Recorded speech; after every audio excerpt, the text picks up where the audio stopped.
There is a room somewhere in your memory where a conversation went wrong, not a fight. Nothing dramatic enough to be called that. Just a moment when you explained something carefully, in good faith, in the plainest words you had, and the person across from you heard something else entirely. And you saw it happen. You watched your meaning arrive at them and turn into a different meaning on the way. You are lying down now, so let it be small. A kitchen, an office, a car with the engine off. Someone you loved or worked beside for years, looking at you with an expression that said, "I do not understand why you would think that," and underneath your tiredness, a question you have probably never said out loud. Are they lying? Or do they actually, genuinely, see it differently? In the winter of 1913, a Swiss psychiatrist named Carl Gustav Jung sat with exactly that question and could not put it down. He was 37. He had just lost the most important friendship of his life, not to death, not to betrayal in the ordinary sense, but to something stranger. He and the other man had looked at the same patients, the same dreams, the same evidence, and had come away with different worlds. For 7 years afterward, he was mostly silent. He resigned his positions. He stopped lecturing. He later described the period as a confrontation with the unconscious, and he meant it literally. And at the end of those 7 years, he published a very long, very strange book, and in it he gave the world 2 words that you have used, that everyone you know has used, that have leaked so far into ordinary speech that almost nobody remembers they were invented at all. Introvert, extravert. We are going to spend the next few hours inside the question that produced them, not the personality quiz version. The original version, which is much older and much quieter and much more forgiving than the version you have met. You do not have to follow all of it. You are not being tested. If you drift, the voice will still be here. Let your jaw come loose. Let the weight of your head belong entirely to the pillow now. We are going to begin in a hospital in Zurich, some years before the friendship, with a young doctor and a stopwatch. Chapter 2, The Hospital on the Hill. The Burg Helsli was a psychiatric hospital above Zurich, and in 1900 it took in a new assistant physician who was 25 years old. You should understand what that job was at that time. Psychiatry then was largely custodial. The patients on those wards had schizophrenia, which was still being named, and severe melancholia, and conditions that the profession had more or less agreed were beyond reach. A doctor was expected to classify, to record, and to keep order. The director was Eugen Bleuler, and Bleuler was unusual. He had grown up in a farming village where his own sister had become psychotic, and he had watched the local doctors fail to speak to her in a language she could understand. He believed the things patients said were not noise. He believed they meant something, even when nobody could yet say what. He gave his new assistant a research problem. There was a technique going around called the word association experiment. You read a list of words aloud to a subject, one at a time. The subject says the first word that comes into their head. You time the gap with a stopwatch. Most of the time the gap is short and unremarkable. Table, chair, water, drink, bread, butter. But sometimes it is not. Sometimes the subject pauses far too long, or repeats the stimulus word back at you, or laughs, or misses the word entirely, or gives an answer and then, when you go back through the list a second time, cannot reproduce it. Jung sat with that stopwatch for years, and what he found was that the disturbances were not random, they clustered. A particular subject would stumble on words that had nothing obvious in common to an outsider, and everything in common to that subject: knife, blood, money, father, night. Around some hidden center of feeling, the whole machinery of ordinary speech would drag. He called those centers complexes, feeling-toned complexes, in his careful phrase. A knot of associations held together by a shared emotional charge, sitting below the level of your deliberate mind and reaching up to interfere with it. This is the first thing to hold on to tonight, because everything else is going to grow out of it. Jung began his working life with hard evidence that you are not entirely the author of what you say, not as a metaphor, as a measurement. He had numbers. He had reaction times in fifths of a second. He had a machine that could show on a chart the exact moment a person's mind snagged on something they did not know was there. And that measurement made him famous, quite young. It was the first laboratory demonstration that something like an unconscious existed and could be caught in the act. It also meant that when he read a certain book by a doctor in Vienna, a book that almost nobody in respectable medicine would touch, he was one of the very few people alive who already had the evidence to take it seriously. Somewhere in the dark, notice that your breathing has already slowed a little. You did not decide that either. Let it keep happening without you. Chapter 3. The 13-Hour Conversation. The book was The Interpretation of Dreams by Sigmund Freud, published in 1900. In its first 6 years, it sold a few hundred copies. Jung read it. He was not entirely persuaded. He thought Freud pushed sexuality too hard, and he said so in print early, which is worth remembering later. But he recognized that Freud had arrived at the same country he was standing in by a completely different road. Freud had reached the unconscious through dreams and slips and the couch. Jung had reached it through a stopwatch and a word list. They corresponded. And in March of 1907, Jung traveled to Vienna to meet him. They met at 1 in the afternoon. They talked, by Jung's account, for 13 hours without a real break. Try to picture that honestly, because it is easy to let it become a nice anecdote and lose the size of it. 2 men, 150 and 131, in a consulting room on the Berggasse, talking until the middle of the night, not making small talk, not negotiating, discovering hour after hour that someone else had independently mapped the same impossible territory and could complete their sentences.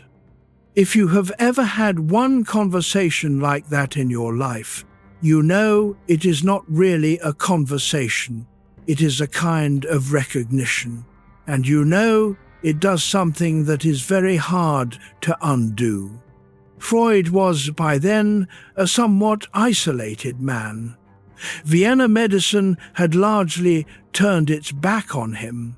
His circle was small, largely Jewish, largely Viennese, and largely made of followers rather than peers.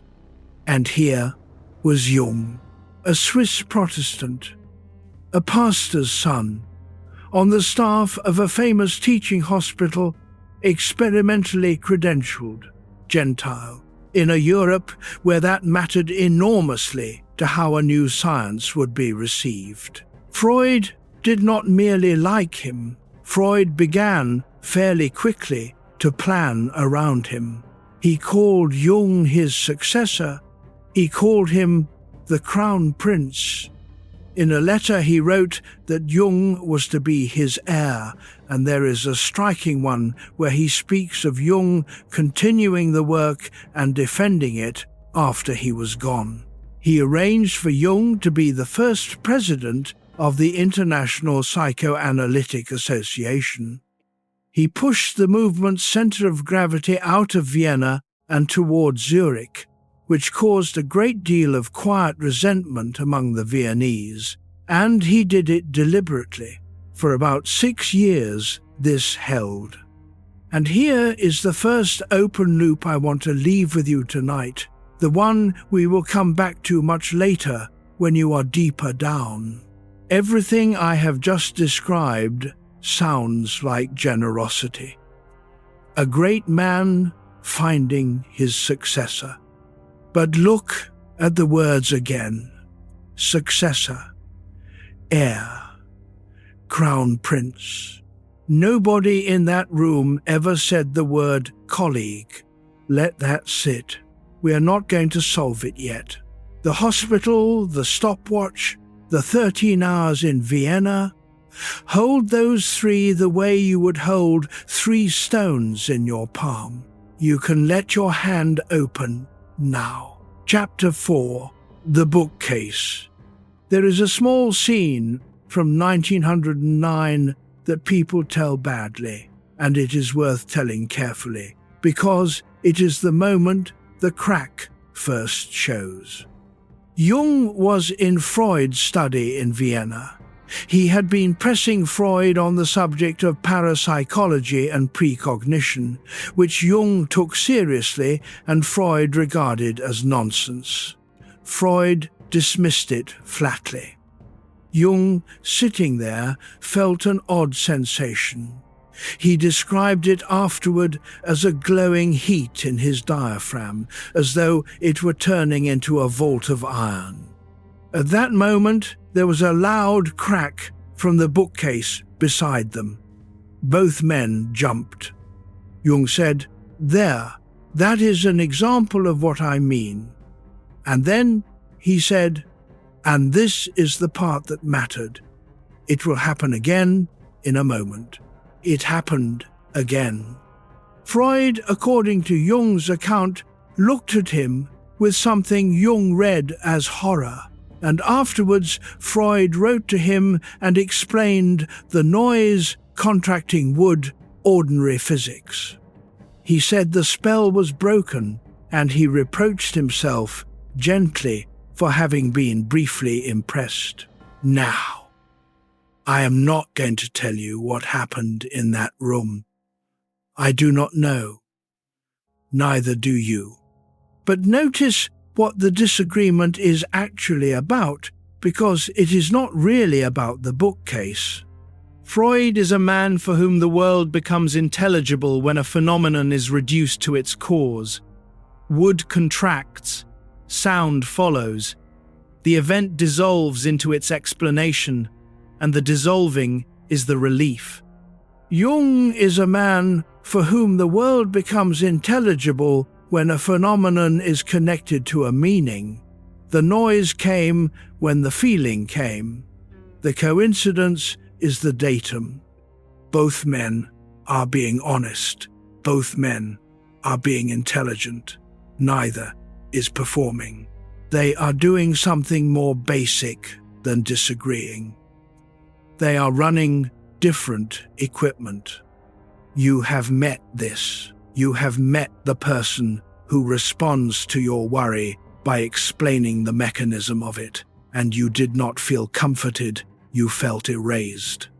Or you have been the person explaining the mechanism, watching the other one get more upset, and thinking, I am literally helping you. Why is this making it worse? Neither of you was being cruel. You were each offering the other the thing that would have helped you. That is the whole seed of the book Jung would eventually write. It grew from this, a crack in a bookcase, and two men who could not agree on what kind of a fact it was. Breathe out slowly. Nothing has to be resolved tonight. Chapter 5. The Man Who Fainted Twice. Twice in his life, in Jung's presence, Sigmund Freud lost consciousness. The first was in Bremen in 1909. Freud, Jung, and Sandor Ferenczi were about to sail for America, where both Freud and Jung had been invited to lecture at Clark University in Massachusetts. Over lunch, Jung was talking, with a good deal of enthusiasm, about the peat bog corpses of Northern Europe, bodies from the Iron Age, preserved in the acid of the bogs, occasionally surfacing after 2,000 years. Freud asked him several times why he was so concerned with corpses. Jung kept going. Freud fainted. Afterwards, Freud told him that the whole conversation had felt to him like a death wish directed at himself. The second was in Munich in 1912, at a meeting during a discussion of an Egyptian pharaoh who had chiseled his father's name off monuments. Jung was arguing about the motive. Freud slid off his chair. Jung, who was physically much the larger man, carried him to a couch. He wrote later that as Freud came round, he looked at him as though at a father. Jung said he would never forget that look.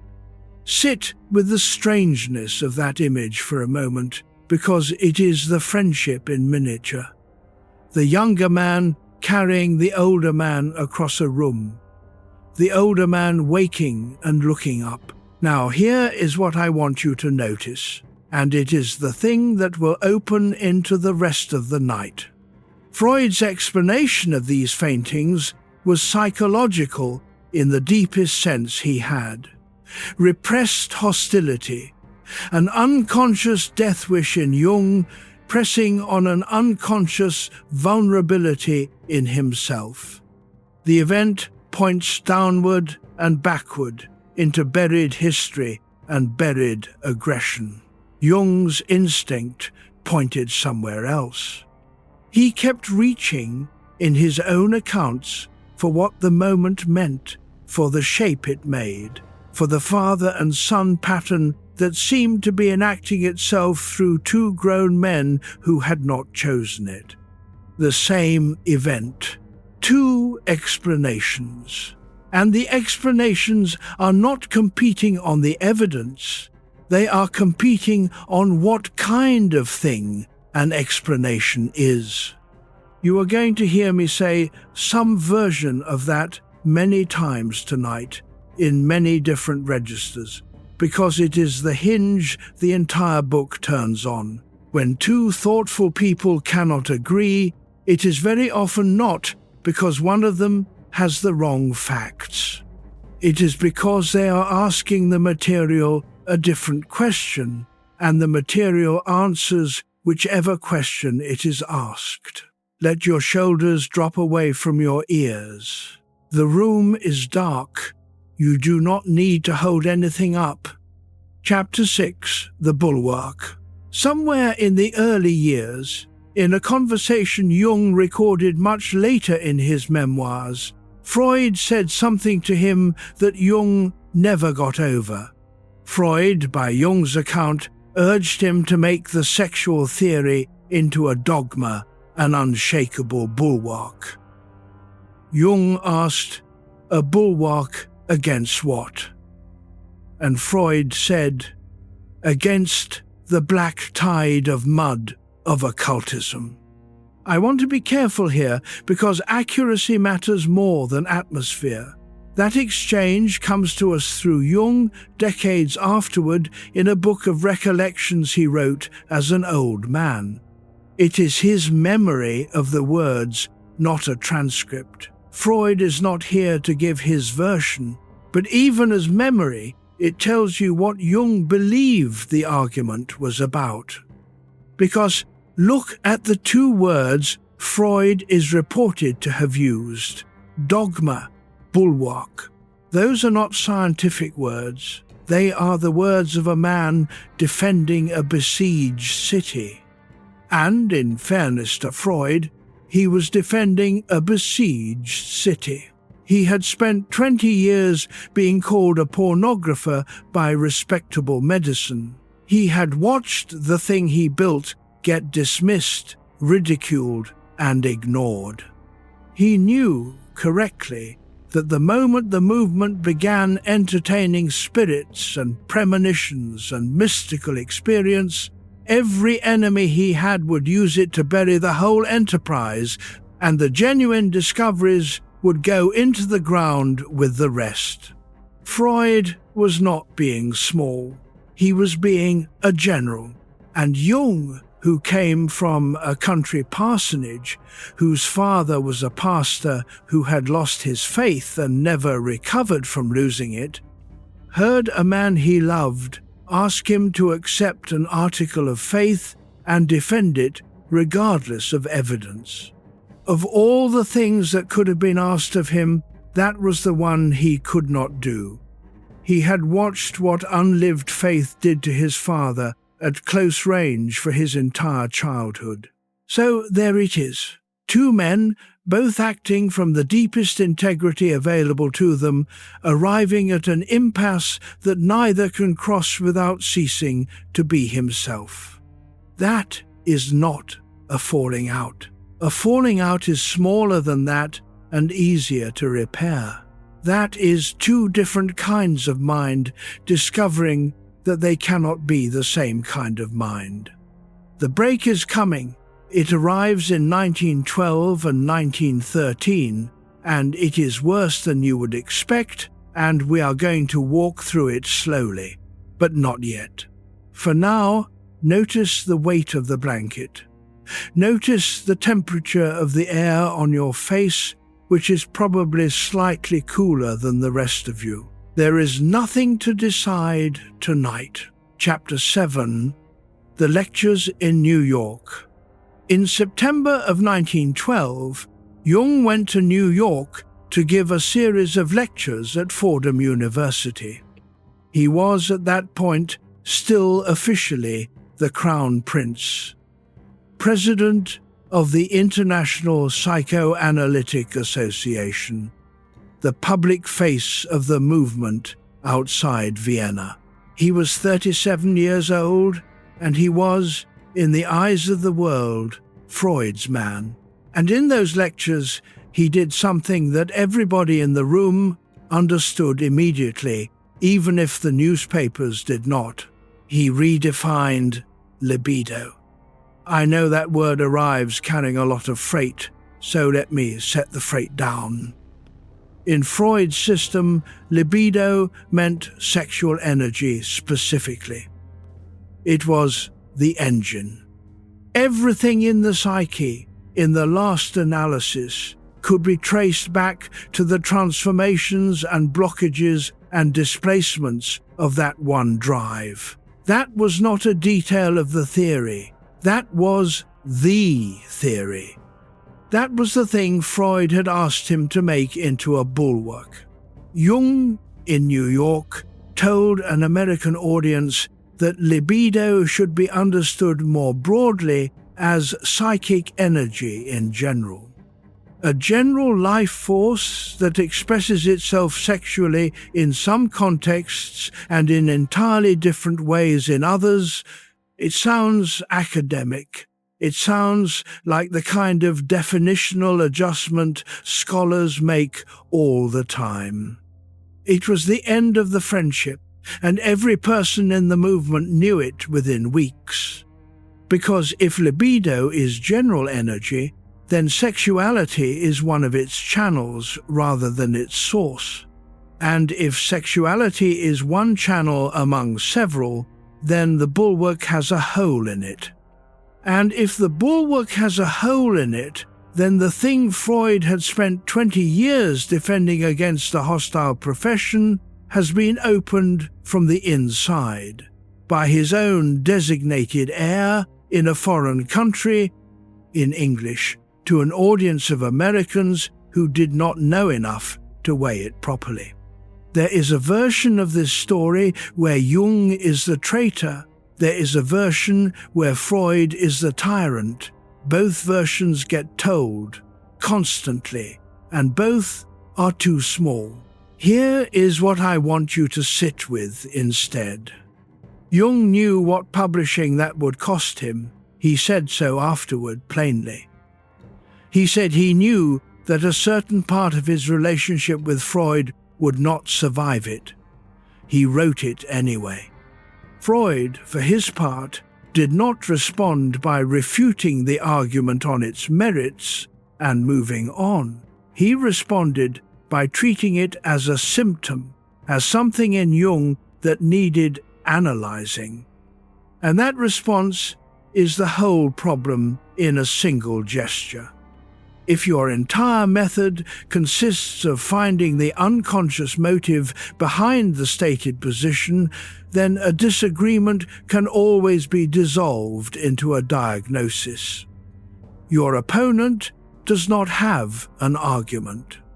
Your opponent has a complex. That is a devastating rhetorical weapon, and it is not available to the other side, and it is not falsifiable, and Freud reached for it. You may have been on the receiving end of a version of this. Someone who answers what you said by explaining why you said it, who never actually meets the content because they have already located the cause. There is nowhere to stand when that happens. You cannot argue your way out, because the arguing is itself the evidence. Let that go for now. Let your hands rest wherever they have fallen. We are coming to the letters. Chapter 8. The book he knew would cost him. Before the letters, there was the book. While he was working toward the Fordham position, Jung had been writing something that had been giving him trouble for a long time. It was published in 2 parts, in 1911 and 1912, under a title usually rendered in English as Transformations and Symbols of the Libido. Much later, heavily revised, he reissued it as Symbols of Transformation. Its raw material was odd. It was built on the fantasies of a young American woman, Miss Frank Miller, whom Jung had never met and never treated.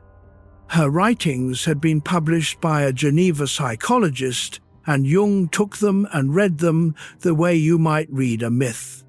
He traced her images outward into Babylonian hymns, Native American epics, Christian liturgy, Mithraic ritual, Goethe, and the argument underneath the sprawl was this. The images that surface in one modern private mind are not merely the debris of that person's childhood.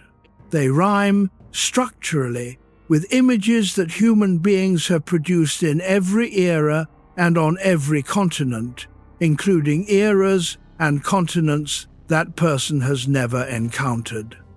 Which means the unconscious is not only a personal attic full of what you personally repressed. Something in it is older than you. You can feel immediately why this could not sit inside Freud's system. Freud's unconscious is biographical. It is made of your history, your family, your suppressed wishes. It is in principle yours. Jung was proposing a flaw underneath that flaw. Jung has a famous account of the strain of writing it. He said that for 2 months he could not touch the pen because he knew what the chapter he was about to write would mean. He knew it would cost him the friendship. He is describing a man walking slowly toward a door he does not want to open and opening it. Now, I want to be scrupulous with you here, because it is easy to make Jung the hero of his own memoir and forget that the memoir is his. Everything I have just told you about his hesitation comes from Jung. He is not a neutral witness to his own courage. Freud's surviving letters describe the same period quite differently, as a younger colleague drifting, becoming evasive, growing distant, forgetting to write. Both men were almost certainly partly right. That is what makes it a real story rather than a morality tale. But notice what is already forming in the middle of all this personal wreckage. A genuinely new question which neither of them had set out to ask. Two men, same patients, same dreams, same profession, same evidence. Different worlds. Why? The room is quiet. Your breathing has gone slower again.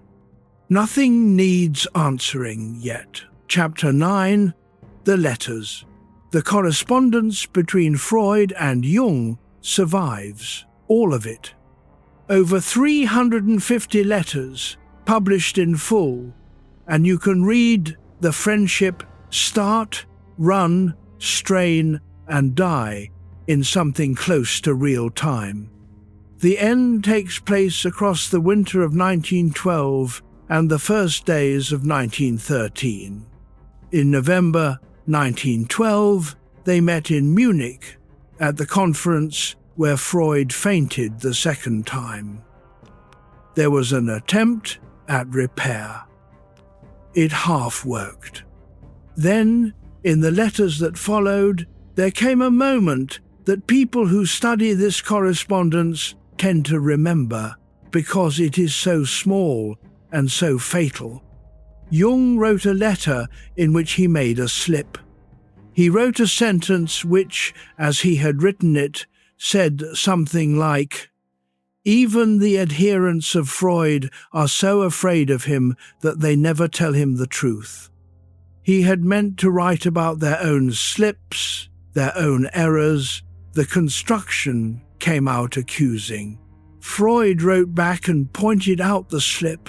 Jung replied, and in effect said, "Yes, and I meant it."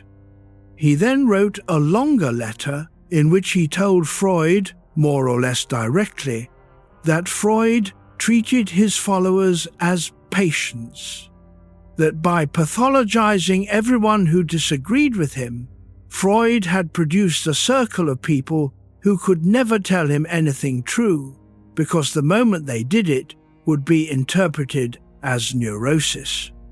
And he said, in a line that lands even now, that Freud remained on top as the father. That is a real thing to say to the man who made your career. It is also, on the evidence, largely accurate.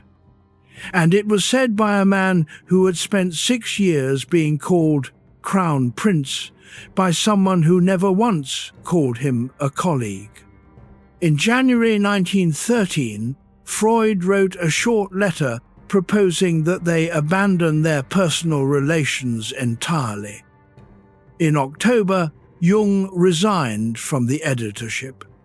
In April 1914, he resigned the presidency of the association.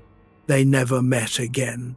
Freud lived another 26 years, Jung another 48. Neither of them, as far as we can tell, ever really finished the conversation. That is the first open loop closed, at least partly, and I want to close it honestly rather than tidily. You asked, or I asked for you, What was in the letter that ended it? The answer is, the truth was in it, told too late, by a man who had waited too long, to a man who had made it impossible to hear. Let your face soften. That is the last of the sharp part. Everything from here gets slower. Chapter 10, The Empty Years. What follows in Jung's life is the strangest passage in it, and the one that most needs care in the telling, because it is often sensationalized. He was 40. He had lost the friendship, the movement, the presidency, and most of his professional community in a single stroke. He kept his practice, he kept his family, and Emma Jung, his wife, held a very great deal of it together during this period, which the popular accounts routinely leave out. But the intellectual world he had lived in was gone, and he had, by his own account, no theory left he could stand on. He described himself as being in a state of disorientation. He said he felt suspended without ground. He stopped lecturing at the university. He mostly stopped publishing.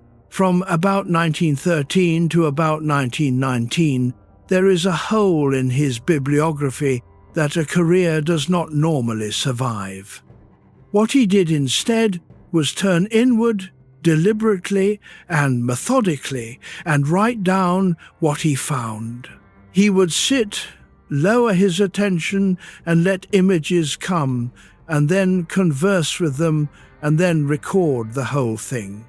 Later, he copied these records into a large red leather volume in careful calligraphic script with painted illustrations.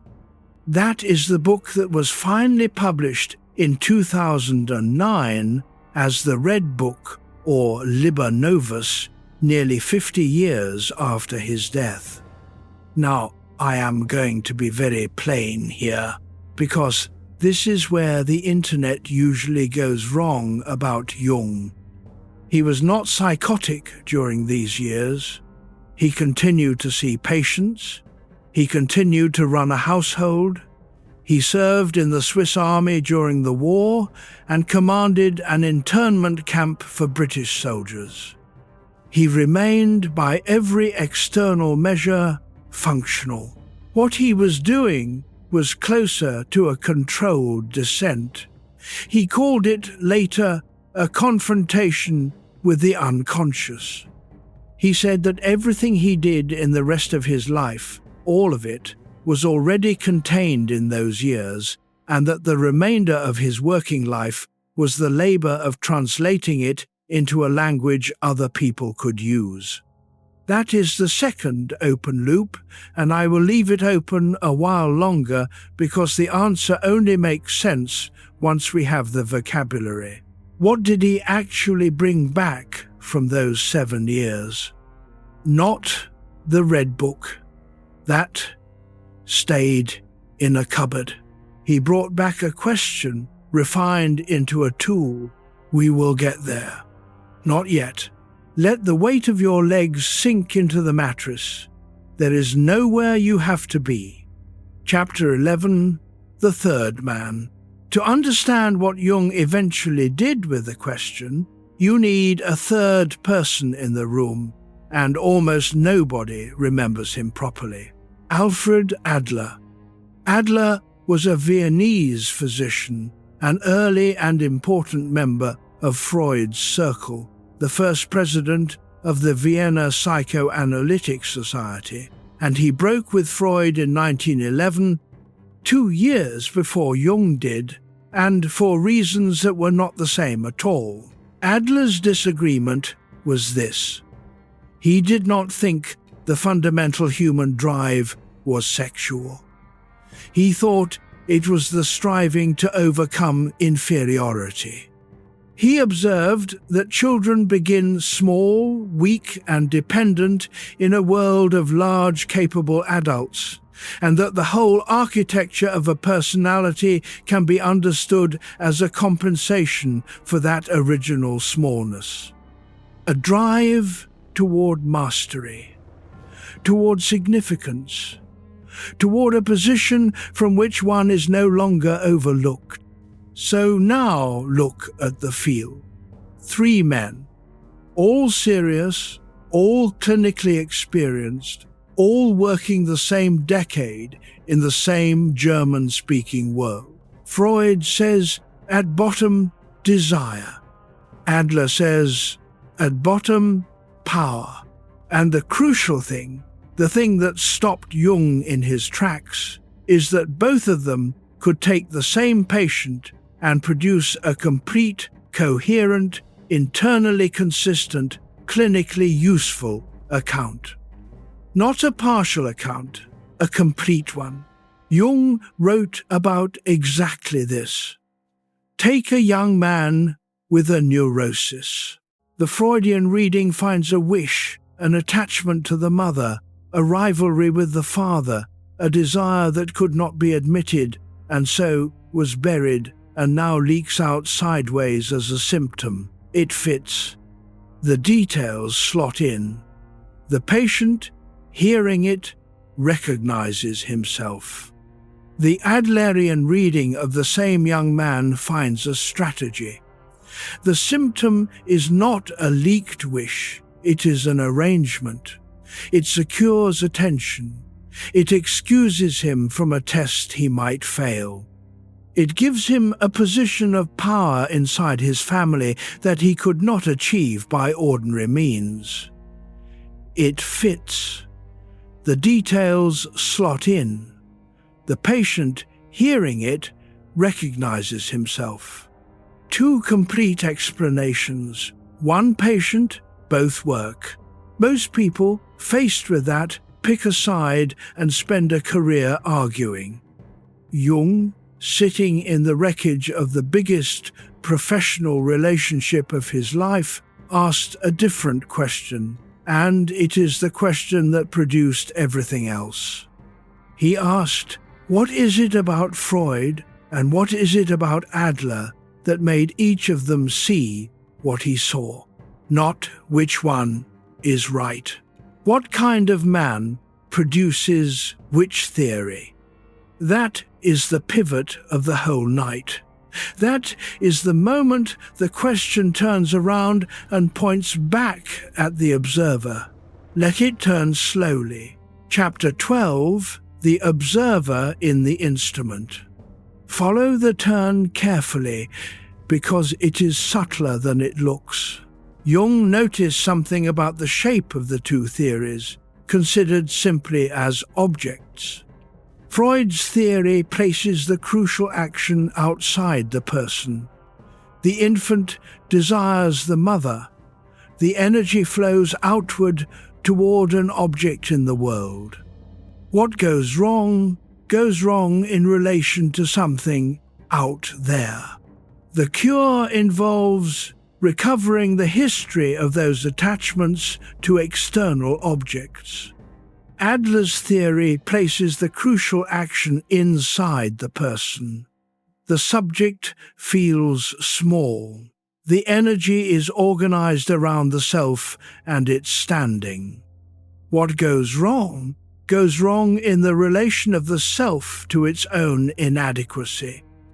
The cure involves the subject's stance toward himself. Freud's psychology is oriented toward the object.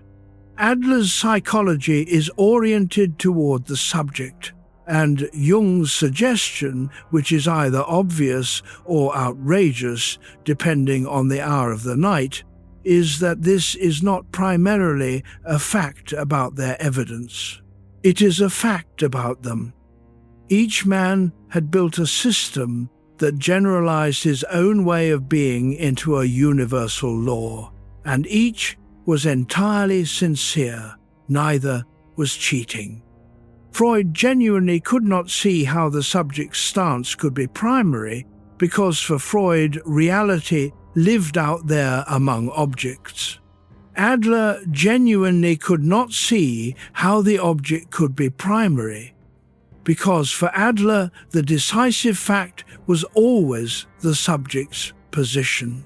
Then Jung took one more step, and this is the step that makes him worth 4 hours of your night.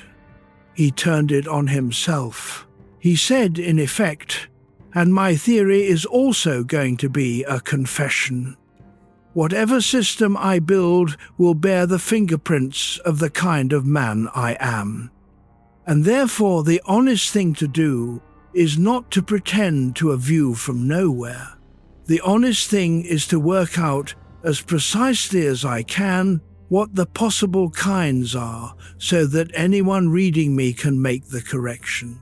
That is an extraordinary thing for a scientist to do. He is telling you in advance to account for his bias and giving you the instrument to do it with. Psychological Types, published in 1921, is not a personality quiz. It is a book about why intelligent, honest, well-intentioned people cannot understand each other, written by a man who had just lost a friendship to precisely that failure, and who had spent 7 years underground working out what had happened to him. The typology is the residue of a wound.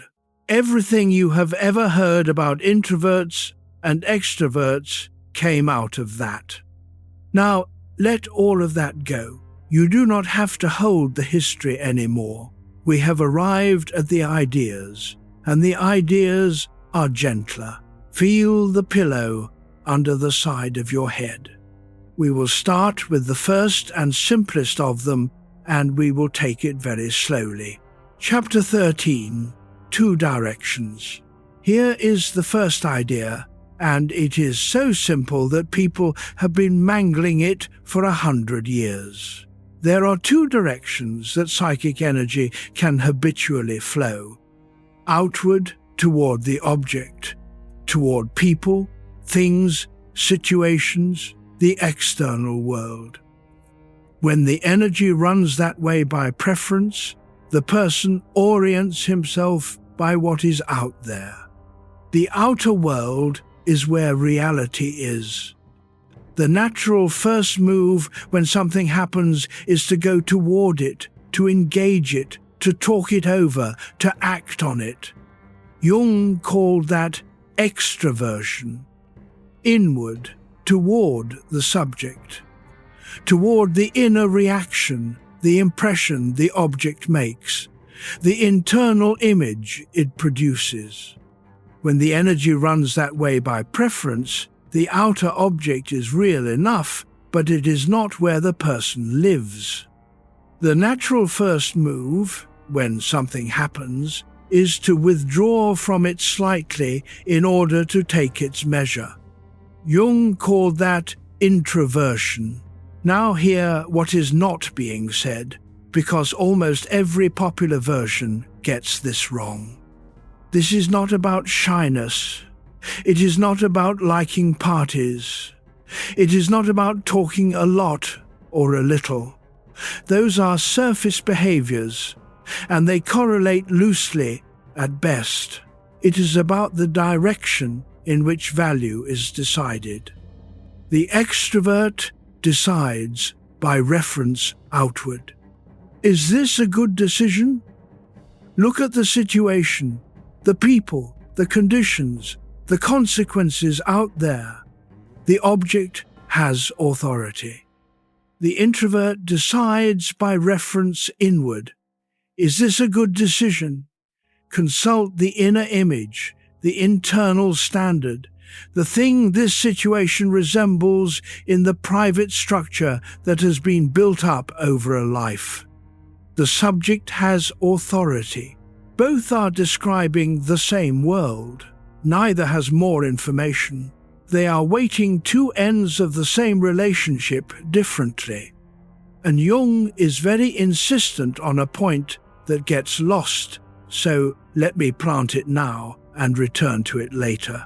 He did not think anyone was purely one thing. He said the type describes the habitual, preferred, better developed direction. The other direction is always present, and it is always less developed, and, as we will see much later tonight, that undeveloped side is where a great deal of the trouble and nearly all of the interest lives. Let me give you the feel of it rather than the definition. Something difficult happens in the late afternoon. A phone call, a piece of news, a conversation that went wrong. One person's whole system says, "I need to talk about this." Not to be advised, to talk. The talking is not a report on the processing, the talking is the processing. Left alone with it in silence, the thing does not resolve, it just circles and thickens. Another person's whole system says, "I need everybody to stop talking about this," not because they do not care, because the input is arriving faster than it can be metabolized, and every additional voice is another thing to process before the actual processing can start. They need 1 hour alone, or a walk, or a night, and then they will know what they think. Both of these people are trying to reach exactly the same destination. They are trying to understand what happened. And each of them, watching the other, will reliably reach a wrong conclusion. The first one watches the second withdraw and reads it as shutting me out, punishing me with silence, not caring. The second one watches the first want to talk and reads it as not letting me think, making it about them, escalating. Neither is true. That is what makes it durable. If it were malice, you could name the malice and deal with it.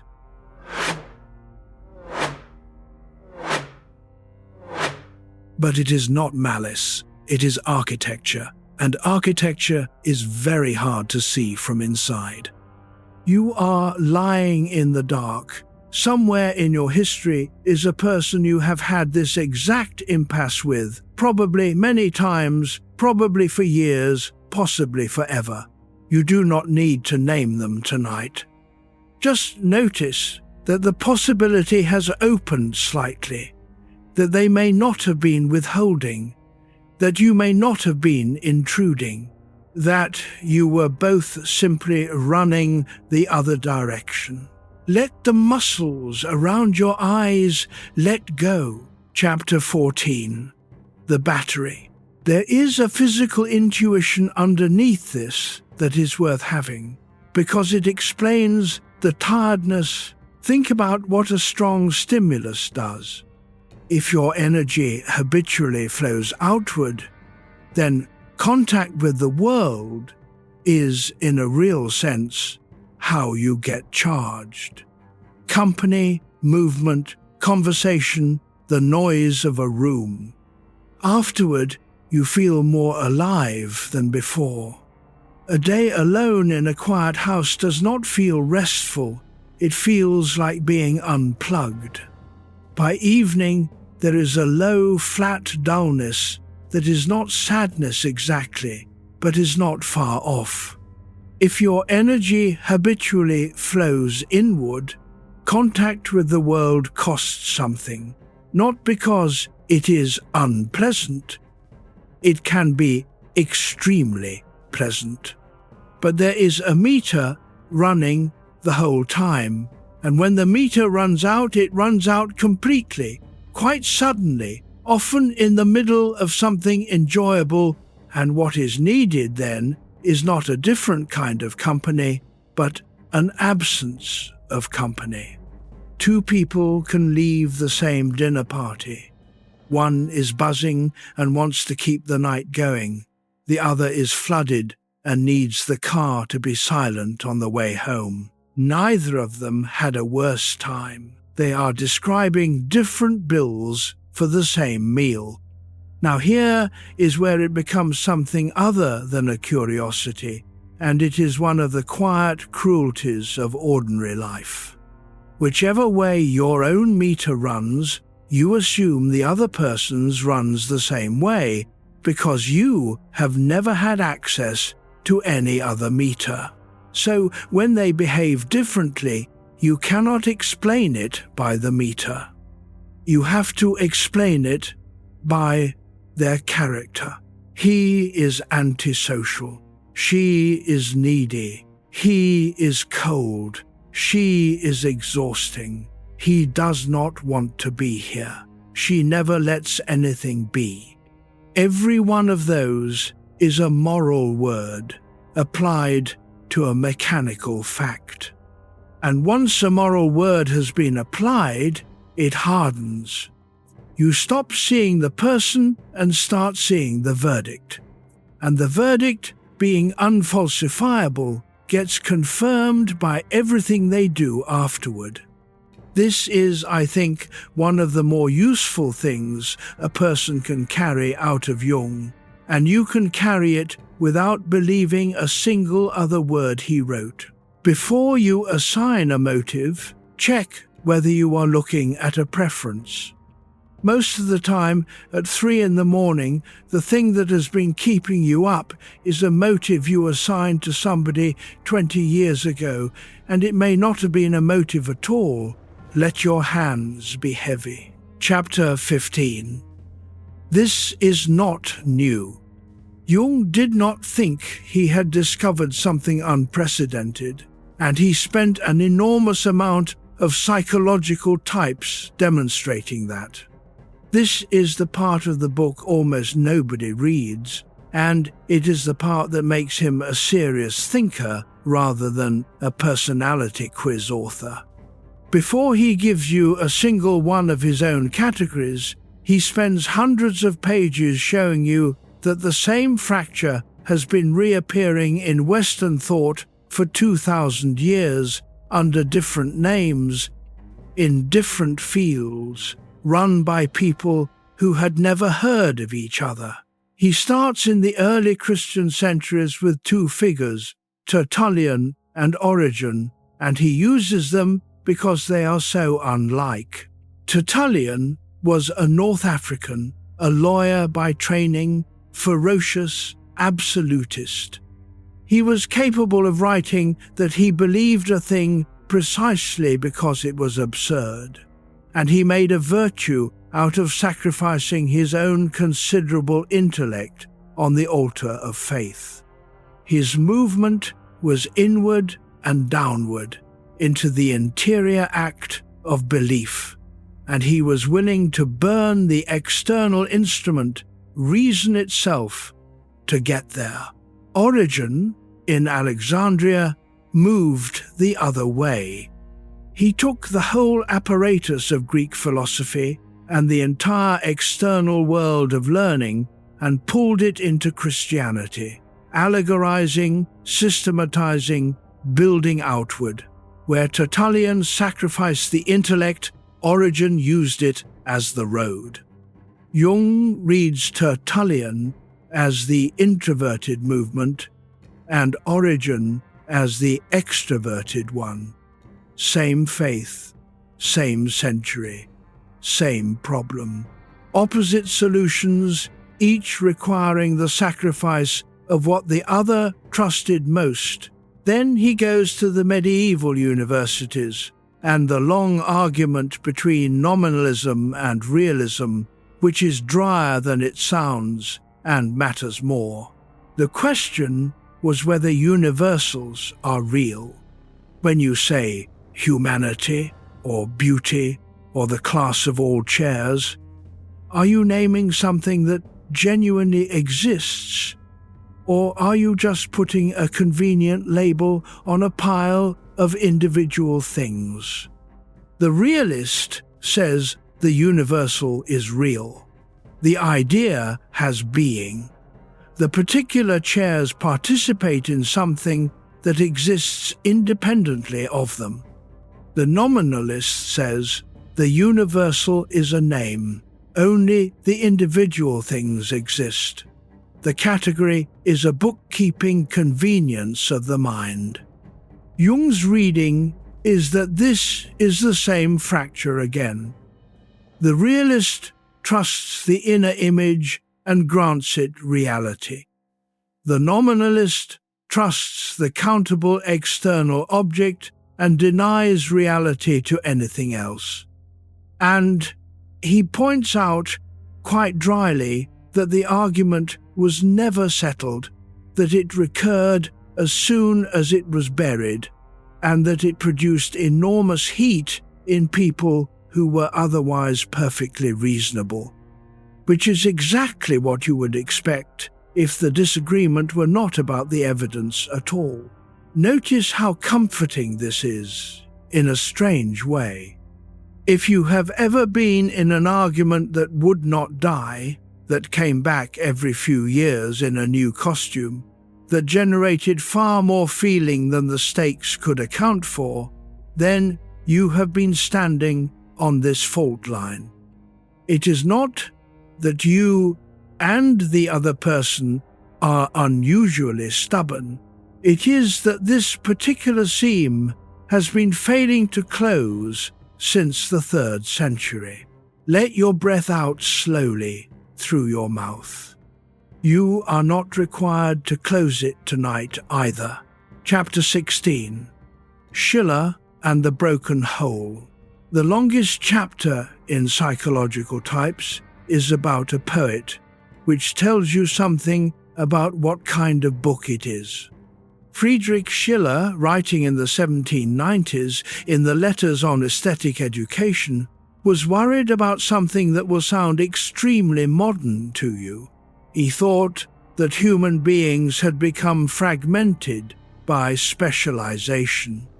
That in the ancient world, a person could be a reasonably complete instance of a human being, and that the modern division of labor, the sciences, the professions, had produced people who were highly developed in one narrow direction and stunted everywhere else. He said, in effect, that we had become fragments of ourselves, and that hearing the eternal noise of the wheel we turn, we never develop the harmony of our nature. His diagnosis was that 2 drives in us had come apart. He called them the sense drive, which binds us to the material, the particular, the immediate and the changing, and the form drive, which reaches toward the abstract, the lawful, the permanent. And his proposal, which Jung found fascinating, is that neither one can subdue the other, and that the reconciliation happens in a 3rd place, in play and specifically in the aesthetic. In the encounter with beauty, the 2 drives are held together without either winning. Schiller says, a person is only fully human when he plays. Jung reads Schiller as a man with a strong introverted thinking function trying, with enormous effort, to make room for the side of himself that his own dominant function kept crushing. Jung says, more or less, that Schiller was writing his own therapy and generalizing it into a philosophy of culture. And then Jung takes the structural point and keeps it, because it will become the ending of tonight. Schiller's insight is that when 2 opposed functions are locked, the solution is not to pick a winner. The solution is a 3rd thing that contains both, and it does not arrive by argument. It arrives by symbol. Hold that lightly. It comes back in a few hours when we get to the end, and it will be the answer to the question you came in with. Then Jung turns to Nietzsche, and the pair Nietzsche made famous, Apollo and Dionysus. Apollonian, the dream, the measured, the bounded form, the beautiful surface, individuation, the clear image, held at a distance, Dionysian, the intoxicated, the flooding, the dissolving of boundaries, the loss of the separate self in the mass and the music. Jung reads these as the same opposition in a different register, not thinking against feeling this time, but the impulse to hold form against the impulse to dissolve it. And he notes that Nietzsche, who was one of the most extreme introverts in the history of European thought, a man who spent his productive years alone in boarding houses in the mountains, wrote with tremendous longing about Dionysian dissolution. That is not a coincidence, and it is the beginning of the most useful thing in the whole system. The thing you long for most is very often the thing you are least equipped to do. We will spend a long time on that later. Right now, let your jaw hang slightly open. That is where it wants to be. Chapter 17, The Company of Witnesses. Jung keeps going, and the accumulation is the argument. He looks at Fernand Jordan, a 19th century English surgeon who had written a book on character and who had divided people into the active and the reflective, the less impassioned and the more impassioned. Jung goes through Jordan's descriptions and shows that Jordan, working from clinical intuition with no theory at all, had drawn the same line. He looks at Wilhelm Ostwald, a chemist and Nobel laureate, who had studied the biographies of great scientists and concluded that they fell into two groups, which he called the classic and the romantic. The classics were slow, complete, self-contained, publishing rarely and perfectly, teaching badly, working alone. The romantics were fast, prolific, uneven, surrounded by students, publishing constantly, radiating outward. Ostwald was not doing psychology. He was doing the history of chemistry. He found the same seam. He looks at Wilhelm Wurringer, an art historian who had argued that all art oscillates between two impulses, abstraction and empathy. Empathy projects itself into the object, wants organic form, wants the naturalistic. It is at home in the world. Abstraction pulls away from the object, wants geometry, wants the crystalline and the eternal. It is a response to unease with the world, a search for something fixed to stand on. Wurringer was explaining why some cultures make lifelike statues and others make lattices. He found the same seam. He looks at William James, the American, whom he treats with real respect. James had divided philosophers into the tough-minded and the tender-minded. The tough-minded, empiricist, going by facts, sensationalistic, materialistic, pessimistic, skeptical. The tender-minded, rationalistic, going by principles, intellectualistic, idealistic, optimistic, dogmatic. James's point, made in a lecture hall in Boston, was that the history of philosophy is to a considerable extent a clash of human temperaments, and that a philosopher trusts his temperament while giving reasons that are more impersonal than the temperament that produced them. That is Jung's entire thesis, stated by an American pragmatist before Jung wrote a word of it, and Jung credits him. He also looks at a Swiss poet, Carl Jung, and a long, strange epic about the brothers Prometheus and Epimetheus. Prometheus, whose name means forethought, is bound to his soul, inward, unable to serve the world, incomprehensible to his neighbors. Epimetheus, afterthought, has no soul but has a conscience, and is therefore perfectly adapted, competent, and completely at home among people. Spitaler gives them a kingdom to ruin and repair between them. Jung's point in dragging you through a chemist, an art historian, an English surgeon, an American philosopher, a Swiss poet, a Roman lawyer, and a medieval logician is not scholarly display.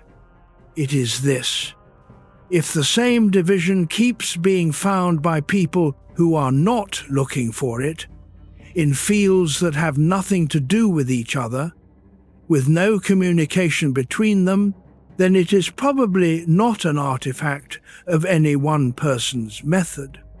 It is probably there, and that means the friendship that ended in 1913 did not end because either man was a bad man.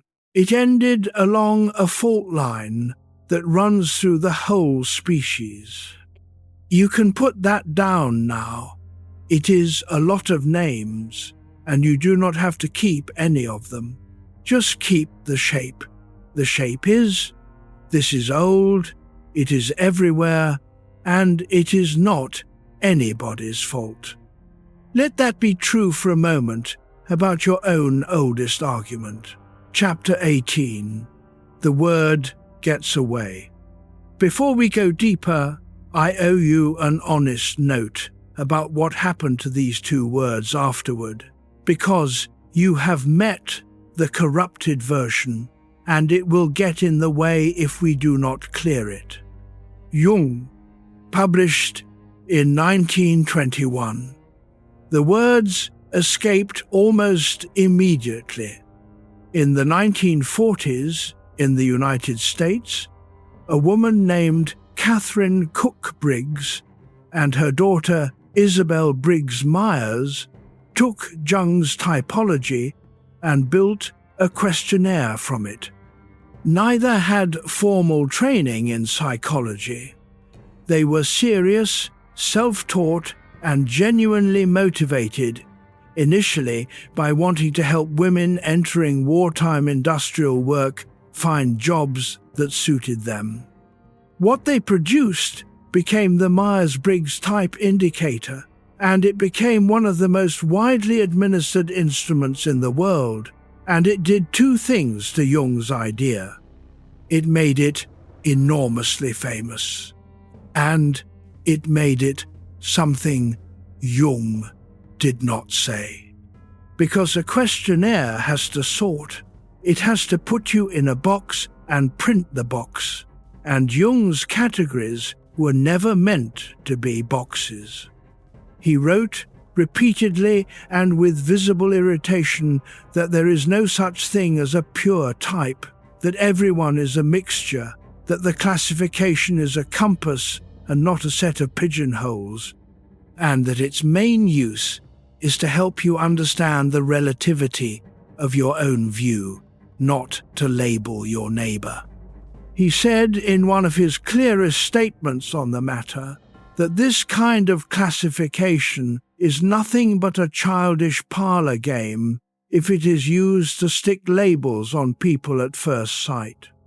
So, when you meet the four-letter code, or the office workshop, or the dating profile, understand that you are meeting a descendant, and a somewhat wayward one.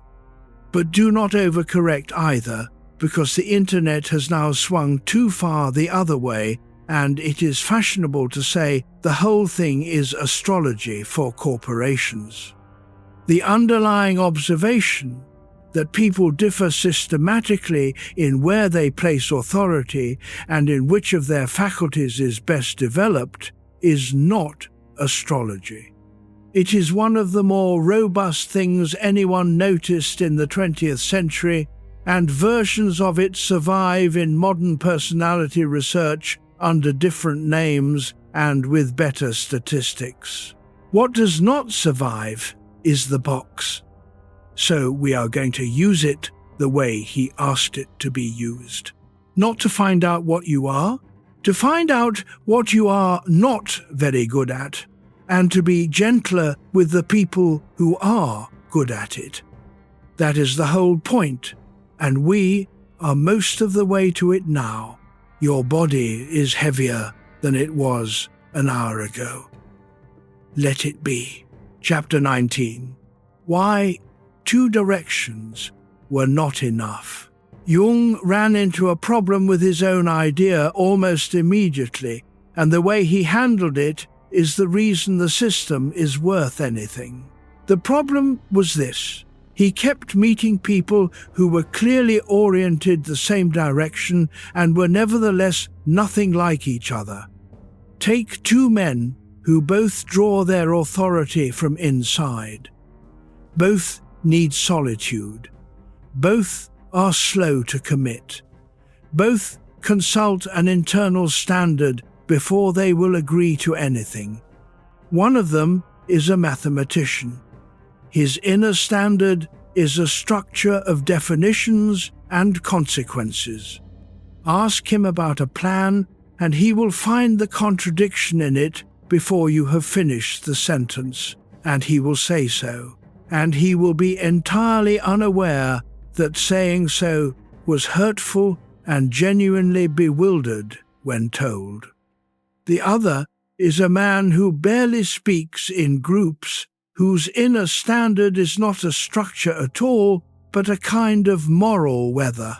He knows within 30 seconds of entering a room whether something is wrong between 2 people in it. He cannot tell you how he knows, and he cannot argue for it, and if pushed to justify it, he will retreat, but he will also turn out to have been right. Both of these men are introverted by every measure Jung had. Neither would recognize himself in the other at all. So direction alone was too coarse. It described where the energy goes, but not what kind of operation it performs when it gets there. And so Jung added the second axis, and this is the part of his system that has aged best, because it is really a claim about mental faculties rather than about personality at all. He said there are 4 basic functions of consciousness, 4 irreducible ways of processing what happens. Everyone has all 4.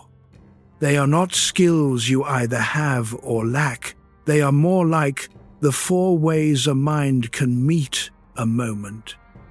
But they do not develop evenly.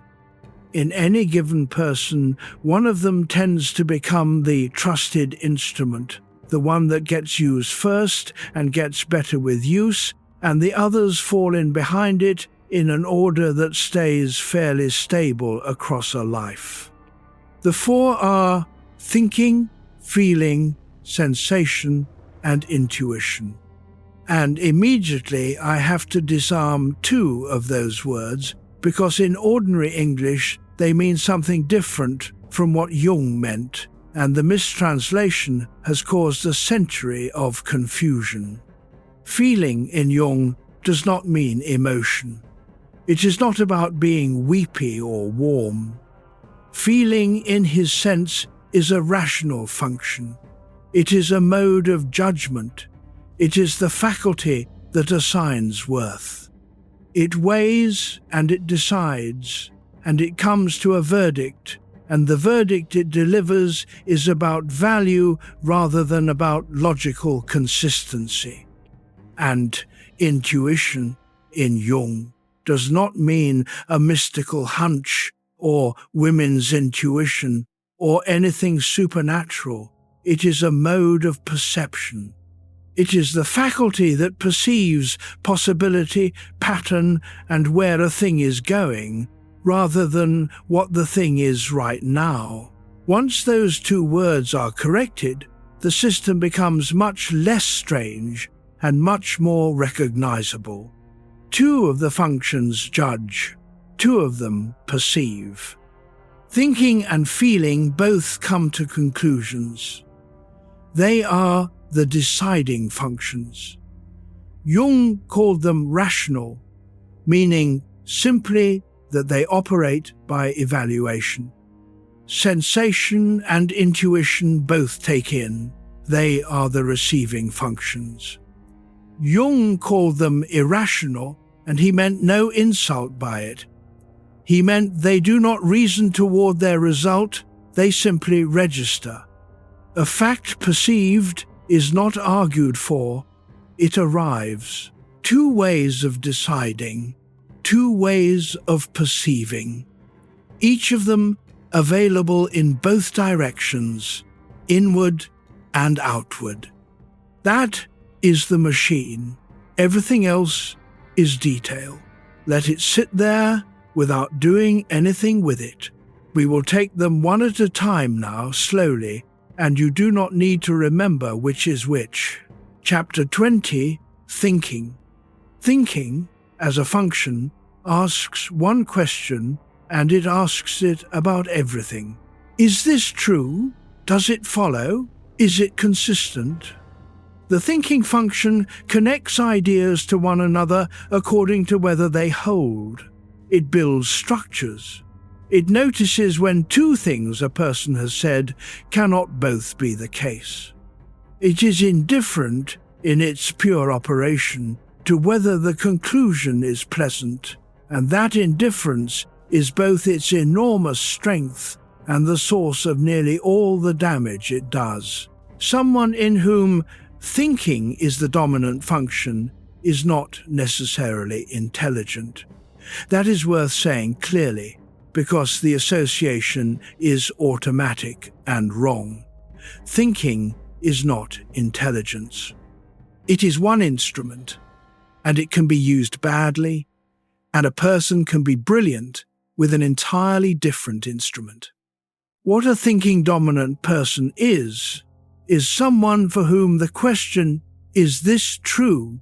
feels like the first question, the obvious question, the question a serious adult asks before any other.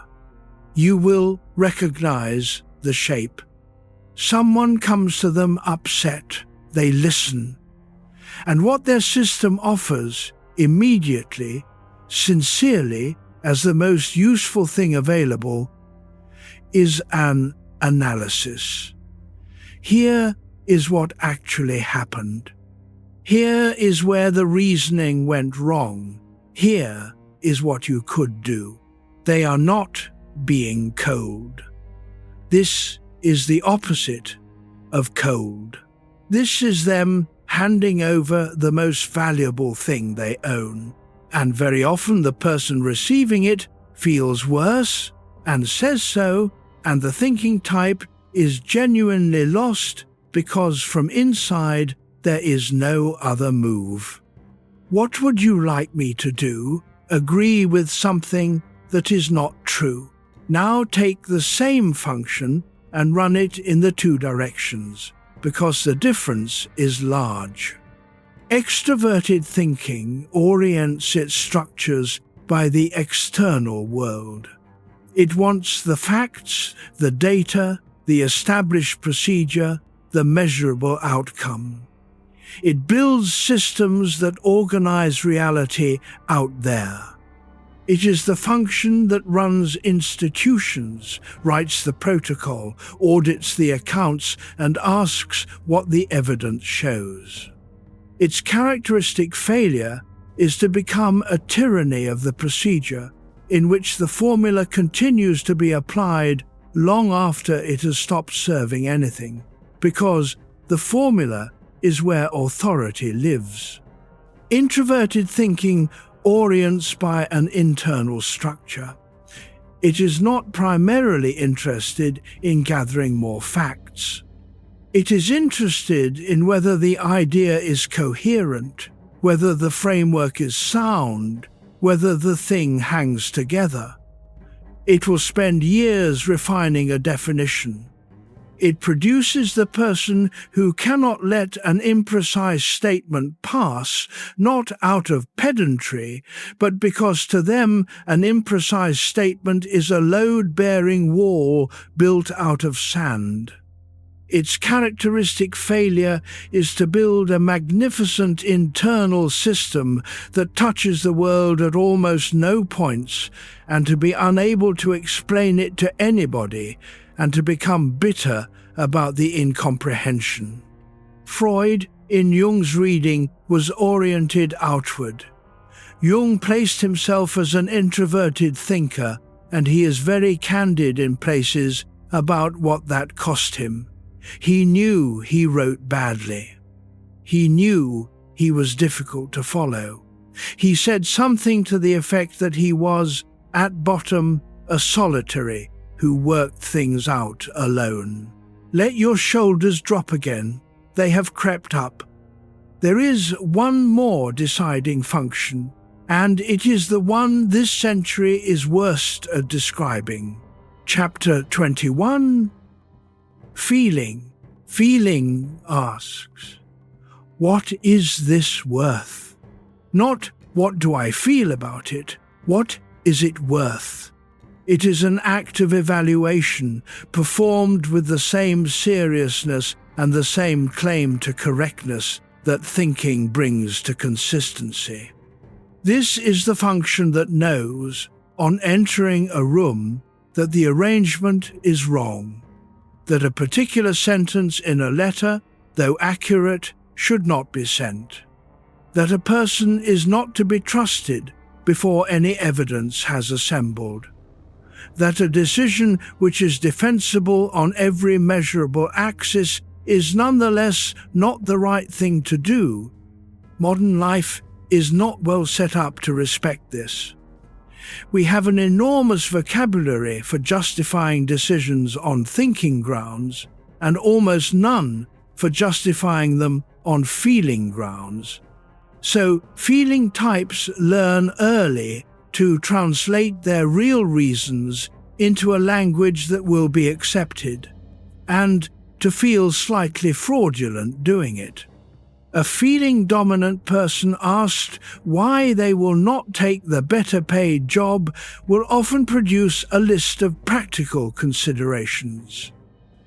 The list is usually not the reason. The reason is that something about it is wrong, and the reason is a judgment, and it is frequently a better judgment than the list, and they have been taught since childhood that it does not count as one. Extraverted feeling orients value by the shared world.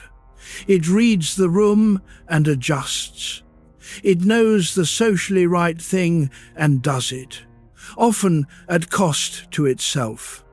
It is the function that produces the person who makes a gathering work, who notices the one guest standing alone, who remembers what was going on in your life and asks about it. It is genuinely and profoundly other-directed, and it is not, as the cynical reading has it, mere performance. Its characteristic failure is that the self can be evacuated.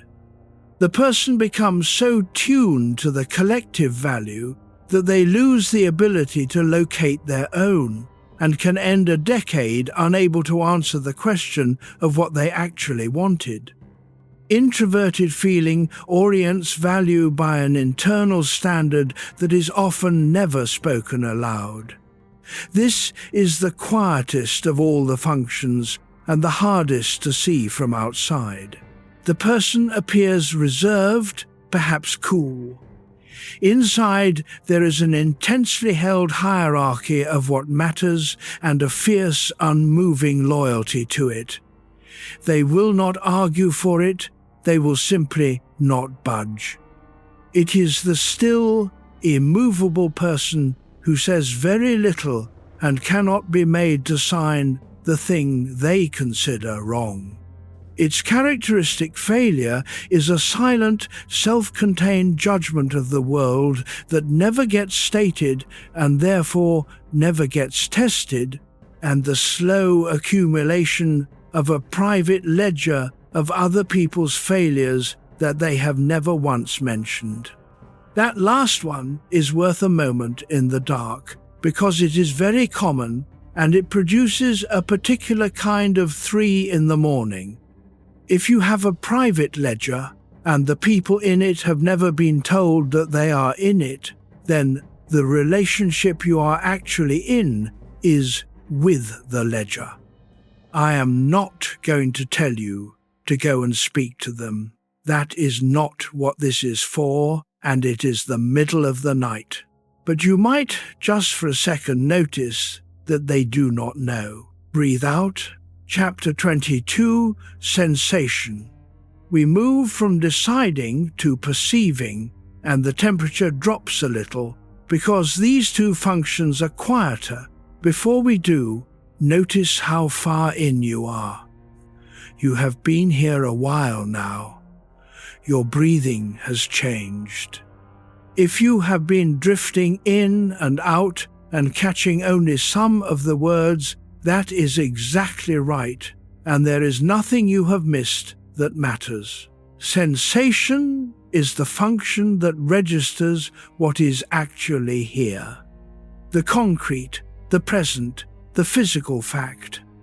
The weight of the tool in the hand. The color that is genuinely on the wall rather than the color you assume is on the wall. The precise thing that was said rather than a paraphrase of it. A sensation-dominant person lives in a world that is considerably more detailed than most people's. They notice that something has been moved. They can tell you what the person was wearing. They are, characteristically, extremely competent with reality as it presents itself, and often quite impatient with speculation about reality as it might one day become. This is the function our culture flatters least and depends on most. Almost everything that physically works around you right now was built by people operating this function at a high level. The wiring behind your wall, the bridge you drive over, the surgeon's hands. Extroverted sensation goes toward the object and takes it in with tremendous immediacy. This is the function of the person who is completely, enviably present. Who is a superb crisis responder because in a crisis the abstract falls away and what is left is exactly what this function is built for. Who is physically capable and unhesitating. It is the mountaineer, the mechanic, the paramedic, the athlete. Its characteristic failure is a life organized entirely around the next vivid experience, with no accumulated meaning and a horror of stillness. Introverted sensation registers the object and then attends to the inner impression it produces, which is colored by every previous version of that object the person has met. This one is subtle. Ask them about a room, and you will get not the room, but the room as it registers against a lifetime of rooms. This is the function of deep, specific, physical memory. It produces the person who maintains traditions with great exactness, who notices that this Christmas is not being done the way it is done, who has an almost bodily relationship with continuity. Its characteristic failure is that the inner catalogue becomes the authority, and anything unfamiliar registers as wrong simply because it does not match the impression on file. You may have a parent in that description, or you may be becoming that person, which is a strange thing to notice at this hour. Neither is a fault. It is an instrument, doing what it does. Let the sheet settle. Chapter 23, Intuition. The fourth one is the hardest to describe, because by its nature it does not stay still. Intuition perceives where a thing is going. It takes in the pattern, the implication, the possibility, the direction of travel. It does not primarily register what is, it registers what this could become, or what this is an instance of. An intuitive dominant person will walk into the same situation as a sensation type and come out with a completely different report, and both reports will be accurate about different things. The sensation type will tell you what was in the room. The intuitive will tell you that the company is in trouble. Ask an intuitive how they know, and you will get an unsatisfying answer, because the process is not available for inspection. The conclusion arrives whole. This is why the function has such a bad reputation among the thinking-oriented, and why intuitives so often learn to construct a retrospective argument for a conclusion they did not reach by argument. Extraverted intuition runs outward into the field of possibility in the world. It sees the 7 things this could turn into. It is the function of the entrepreneur, the improviser, the person who connects 2 unrelated fields and produces something new, the person who is extraordinary at the beginning of a project. Its characteristic failure is the abandoned second half. The new possibility is always more compelling than the finishing of the last one, and a life can accumulate a very large number of brilliant beginnings. Introverted intuition runs inward toward images that do not come from the immediate situation at all. This is the strangest of the 8 orientations, and the one Jung is most often accused of having invented to describe himself, which he probably did. It produces the person who has an unaccountable conviction about the deep shape of something, who dreams a structure.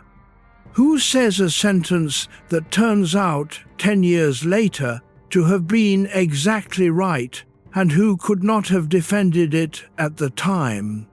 Its characteristic failure is a private world of meaning with no way in and no way out, prophecies that are never tested, and a slow drift away from the shared world into a system only the person themselves inhabits.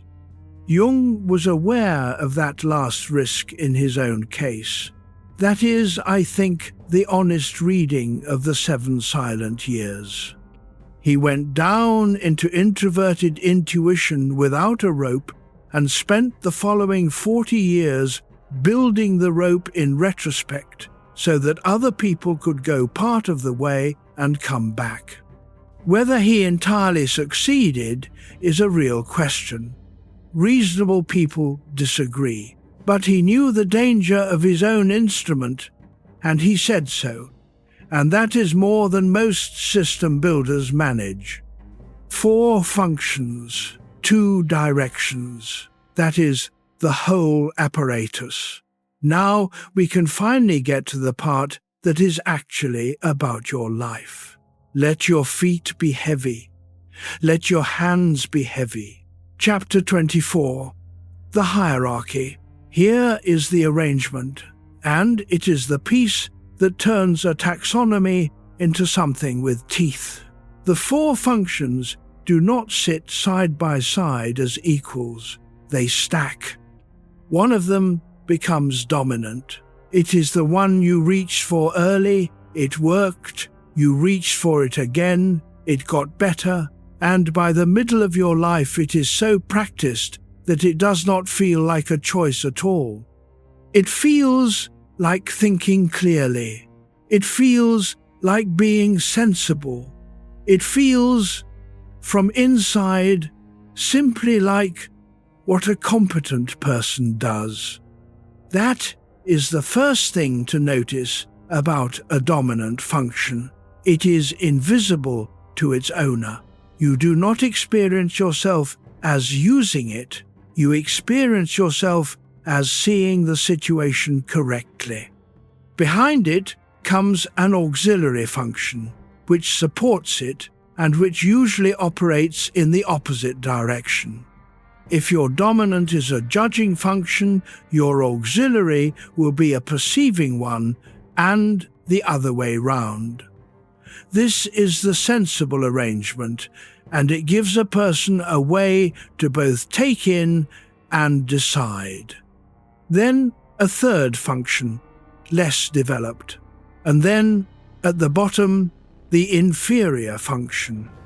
The inferior function is the opposite of your dominant, and it is the least developed thing in your entire psychology, and Jung's claim, the one that makes all of this worth 4 hours of a night, is that it is not simply a weakness. It is where you are still alive. We are going to spend a long time down there. It is the most interesting country in the whole system, and it is the part that the personality quizzes cannot touch, because a questionnaire measures what you are good at, and this is a doctrine about what you are bad at and why that matters more, but not yet. It is a difficult idea, and you are very relaxed now, and I want to approach it gently. For the moment, just hold the picture of a stack. One function on top, well lit, in constant use. One at the bottom, in the dark, almost never used, clumsy, childish, and strangely charged. Everyone has one. Yours is probably the thing you have spent your adult life quietly arranging not to have to do. Let that land softly. There is no accusation in it. We will go down there together in a while.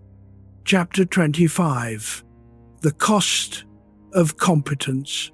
Let us go down to the bottom of the stack, and let us start with why the bottom exists at all. A dominant function does not become dominant by accident. It becomes dominant because it worked. Somewhere early on, in a particular family, in a particular house, one of your 4 instruments got you what you needed. Perhaps thinking did. Perhaps in your household, the way to be safe was to be right, or to be able to explain, or to see the flaw before anyone else did.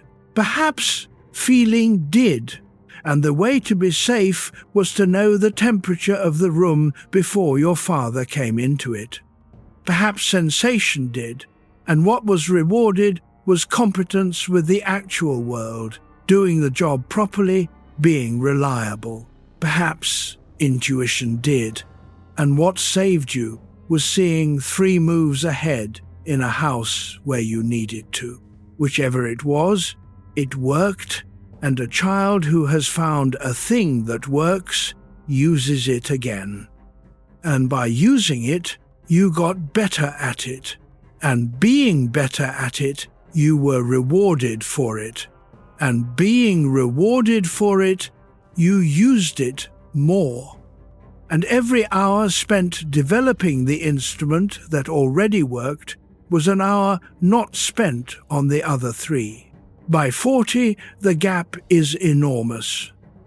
Not because of talent, because of compounding. So a person arrives in middle age with one magnificent, highly tuned faculty, one decent, supporting one that is serviceable on a good day, and one that is essentially the same age it was when they were 9 years old. That last one is the inferior function, and here is why it is not simply a weakness, and why Jung thought it was the most important thing in the system. It is not merely undeveloped, it is undeveloped and still connected to the mains. All that psychic energy is still flowing to it. It has never been trained, refined, socialized, or civilized. It has none of the polish that the dominant function has acquired through decades of use. But it has all the raw charge of something that has never been discharged. Which is why, when it finally erupts, it does not come out as a modest, appropriately sized version of that function. It comes out enormous, primitive, and completely out of proportion. You have seen this. You have almost certainly done it. The extremely rational man, the one who has never raised his voice in 20 years, who is the calm one, the one everybody brings problems to, who suddenly, over something small, over a misplaced set of keys or a comment about a holiday, produces an emotional reaction of a size that frightens everyone in the room, including him. That is not a lapse in his rationality. That is his feeling function arriving for the first time in a long while at the developmental age of about 6, carrying the full charge of an adult nervous system. Or the warm, attuned, endlessly accommodating woman who has spent 30 years reading everyone's needs, who one afternoon becomes cuttingly, surgically logical and says something so precisely accurate and so devastating that it cannot be taken back and does not fully recognize herself afterwards.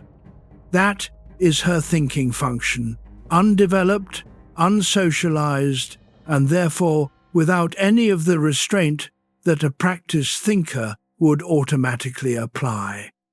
Jung's word for this state, roughly, is possession. He said that when the inferior function takes over, you do not use it, it uses you. Sit with that in the dark for a moment, because it reframes something you may have been carrying. The worst thing you ever said, the moment you are still slightly ashamed of, the reaction that was so out of character that people mentioned it for years afterward. It was out of character. That is exactly what it was. It was not you at your most honest, finally letting the mask slip and showing what you really are.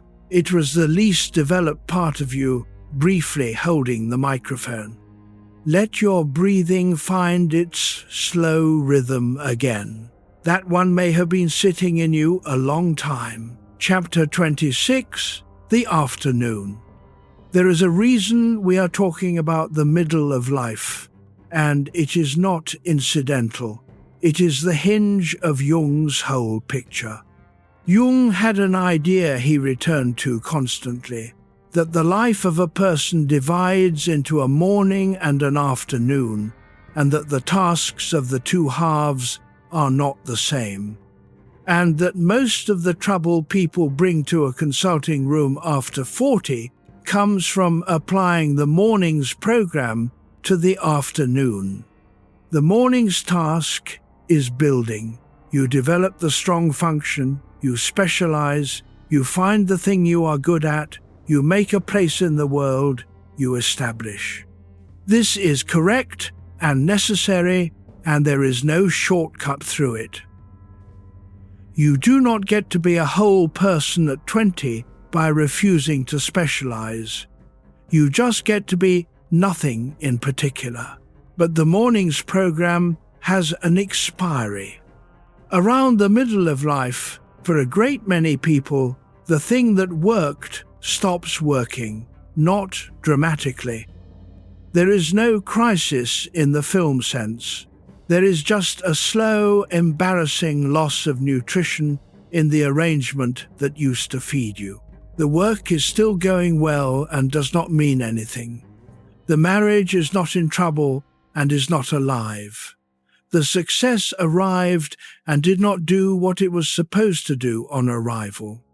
Jung's reading of this is the most useful single idea he had, and here it is. That is not depression in the ordinary sense, though it can turn into it. That is the neglected functions presenting the bill. You have spent 30 years running on one instrument. It worked, it is still working, but a human being is not built to run on one instrument indefinitely, and the parts you never used have not gone away. They have been down there the whole time, receiving energy, developing nothing, and around the middle of life they begin to make themselves felt as a kind of hunger that the successful function cannot satisfy no matter how well it performs. You cannot think your way out of a hunger for feeling. You cannot achieve your way out of a hunger for presence. That is the whole trap. The instrument that got you here is the one instrument that cannot address the thing that is now wrong, and it is the only one you know how to use, so you use it harder, and it gets worse. That is why the man whose work has stopped meaning anything works more. It is the only move he has. Jung's proposal is that the second half of life has a different task, and that the task is not further development of the strong function. It is turning toward what was left out. Not to become good at it, that is important. You will never be good at it. A 60-year-old thinking type who takes up his feeling function does not become an emotionally fluent person. He becomes a clumsy beginner at 60 in front of people, and it is undignified.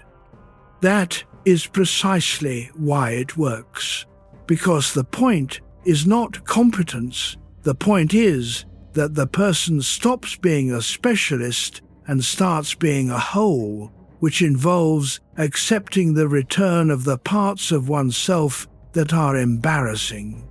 We will call that individuation in a little while. For now, just let the shape of it be there. The afternoon is not for building. The afternoon is for retrieving. Your body is very heavy now. That is right.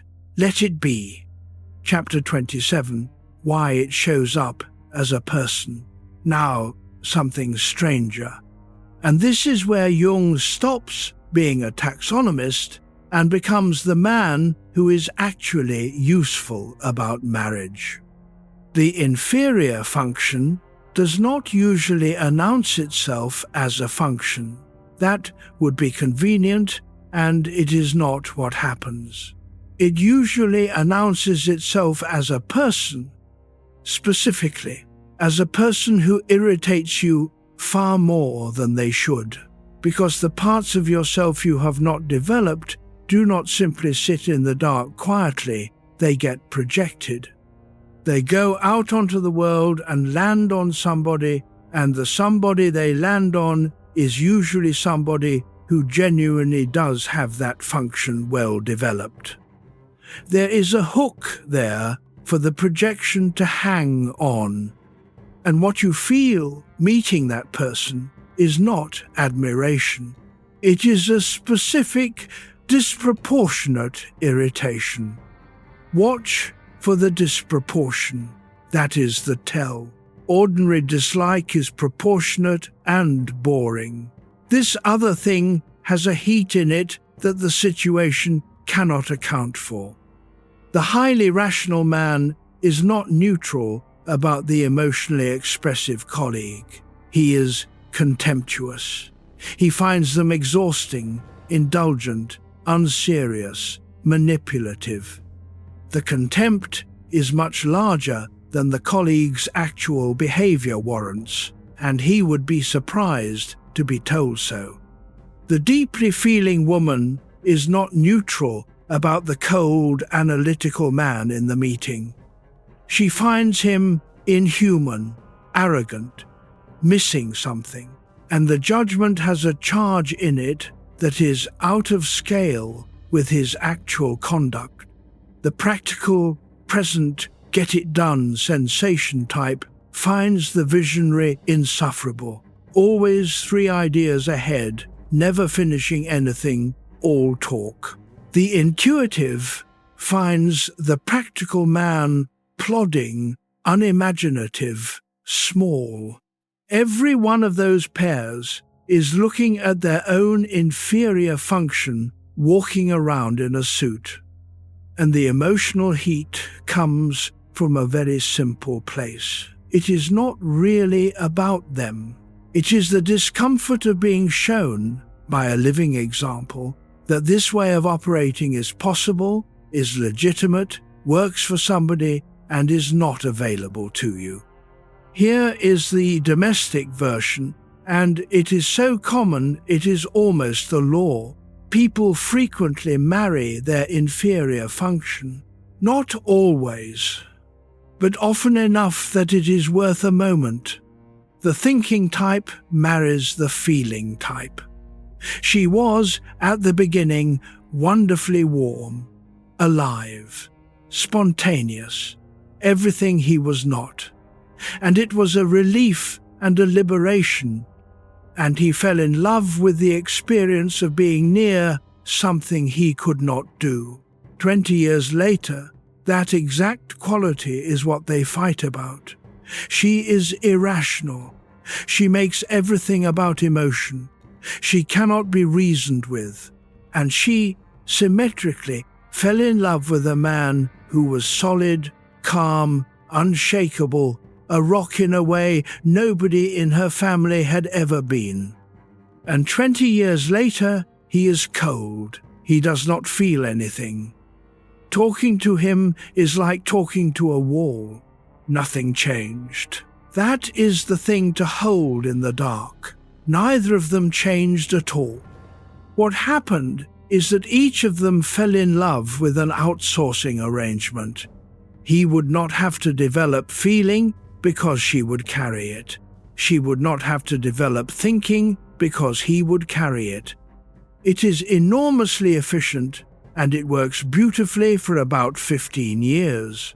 And then something in each of them begins to want its own function back, and the person carrying it becomes an obstacle instead of a gift.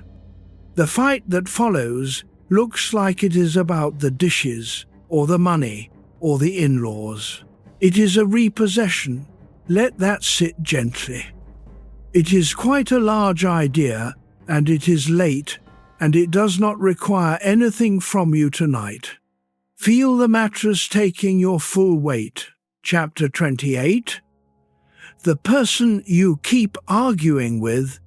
Let me put the last chapter to work, because this is where the whole night has been going, and you may be near sleep now, so I will say it plainly and then say it again more softly.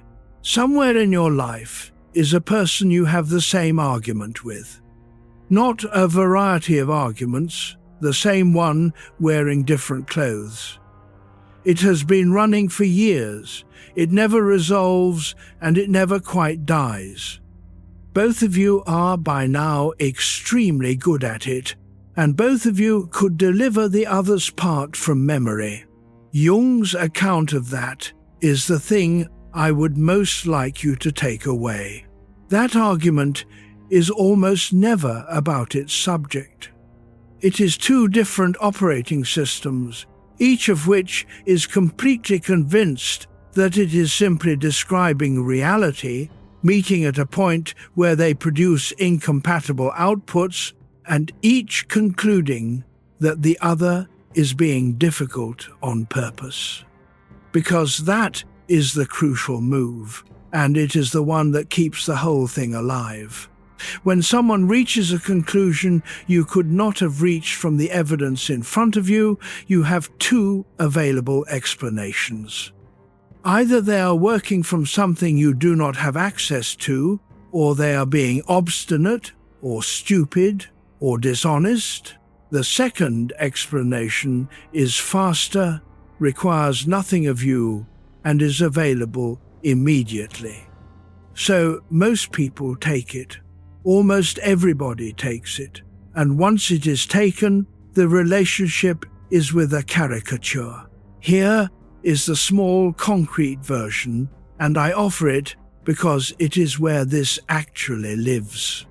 Somebody says, "I do not want to talk about it right now." An extroverted person hears, "I am shutting you out. I am punishing you." This is a withdrawal of love. What was said was, "My processing happens inside, and I cannot do it while there is input arriving." Or somebody says, "Can we just talk about this now, tonight, before bed?" An introverted person hears, "I am not going to be allowed to think. This will be decided by whoever can talk longest, and it will be decided before I have found out what I actually believe." What was said was, "I cannot find out what I think unless I say it out loud to you." And being left alone with it all night is not rest, it is a slow grinding. Both are asking for the conditions under which their mind works. Neither is refusing the other, and they can do that to each other for 30 years. You are very relaxed now, so let me put the useful part where you can find it later. Next time it happens, and it will, the question is not who is right. That question has no answer, and you have already spent years on it. The question is, what would this person have to be like on the inside for what they just did to be a reasonable thing to do? That is all. It is not forgiveness. It is not agreeing. It is just a different question, and it is answerable, and the other one is not. Let it go now. It will keep. The room is dark, and nothing has to be repaired tonight. Chapter 29. Where the theory is weak. I want to spend a chapter being honest with you about the limits of this, because a 4-hour night that only sells you something is not worth your sleep, and Jung is easy to oversell. There are real problems here. The first is that Jung's evidence is clinical and literary, not statistical. He is generalizing from patients, from history, from literature, and from himself. That is a legitimate way to generate a hypothesis. It is not a way to confirm one. He knew this better than his followers did. The second is that the 8 orientations, when you try to pin them down operationally, are slippery. 2 trained analysts can read the same person differently. That is a genuine weakness, and no amount of enthusiasm repairs it. The third is the one I mentioned earlier. The instrument built from this, the 4-letter indicator, has a mixed record in the research literature. Its test-retest reliability has been repeatedly criticized. A meaningful proportion of people who take it twice get a different result the second time, which is not what you want from a description of a stable disposition. Its predictive power for job performance is weak. The dichotomies it draws are drawn through distributions that are mostly continuous rather than genuinely bimodal, meaning that most people sit near the middle and the sorting into a category is doing more work than the underlying data supports. Mainstream personality research went a different way, toward measured traits on continuous dimensions rather than types. And the one place where the 2 traditions clearly meet is here. Extraversion and introversion survived. That axis is one of the most robust findings in the entire field. It shows up in study after study, across cultures, with real physiological correlates. So, the honest summary is this. The direction axis has held up remarkably well. The four functions are a rich, clinically suggestive framework that has not been well validated by modern methods. And the boxes are the weakest part of the whole thing. Why keep it then? Because a framework does not have to be a measuring instrument to be worth having. Jung's typology is a bad classification system and an excellent piece of moral equipment. Its actual gift is not the label. Its gift is the habit of asking, before you condemn somebody, whether you are looking at a defect or a difference. That habit does not require the taxonomy to be metrically sound. It only requires you to have genuinely absorbed once that another mind can be organized differently and still be a mind. Most people never absorb that. They know it as a sentence. They do not know it as a fact about the person on the other side of the kitchen. Use it that way, and its statistical weaknesses do not matter very much. Use it to sort people into 8 kinds and print it on a badge. And Jung himself would have told you to stop, and did, repeatedly. In print, let that be enough on the subject. You have done a lot of thinking tonight for someone who is trying to sleep. Chapter 30, The Man at the Other End of the Correspondence.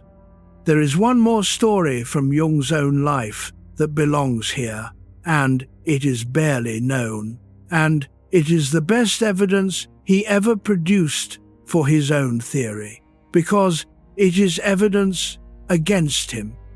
In 1915, in the middle of the empty years, Jung began a correspondence with a Swiss doctor named Hans Schmid-Guisarn. Schmid was a friend, a colleague, a man he liked. And the two of them set out, deliberately, to work out the typology together by letter. It should have been ideal. Two intelligent men on good terms, with no institutional politics between them, no rivalry, no movement to control, working on a problem they both cared about. It fell apart. Over the course of about 6 months, the letters get longer, more strained, and more frustrated. Each man kept explaining his position more carefully, and each time the explanation arrived at the other man, it turned into something he had not meant. Jung would clarify. Schmid would respond to the clarification in a way that showed he had not received the clarification. Schmid would clarify. Jung would do the same to him. They ended it without agreement. The friendship survived in a reduced form, but the collaboration did not. Now, look at what that is. Jung was, at that moment, in the middle of writing the definitive account of why people misunderstand each other. He had the complete theoretical apparatus in his hands. He knew exactly what was happening. He could name it while it was occurring, and he could not stop it happening to him. That is either a devastating refutation or the strongest possible confirmation, and I think it is the second. And I think Jung thought so too, because he used the correspondence as material and never hid it. Because the claim was never that understanding the types lets you transcend them.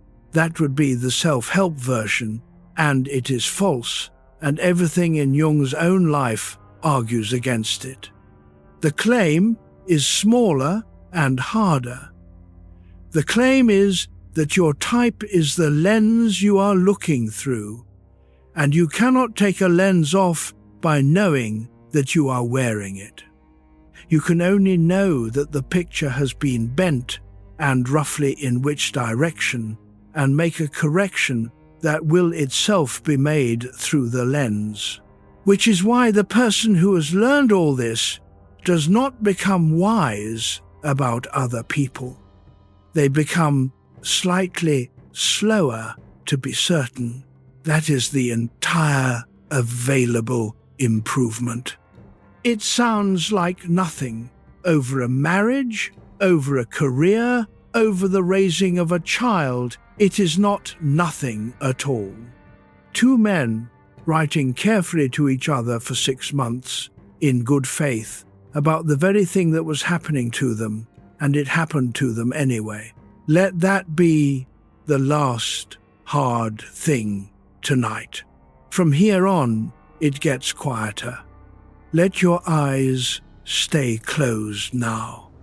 There is nothing left to look at. Chapter 31. The Mask and the Machine. There is a distinction that has to be made here, because without it, people misread their whole lives. Your type is not the same thing as your role. Jung had a word for the role, the persona. It is the face assembled for the world, the professional self, the version of you that goes to work and to weddings and to your partner's family at Christmas. Everyone has one.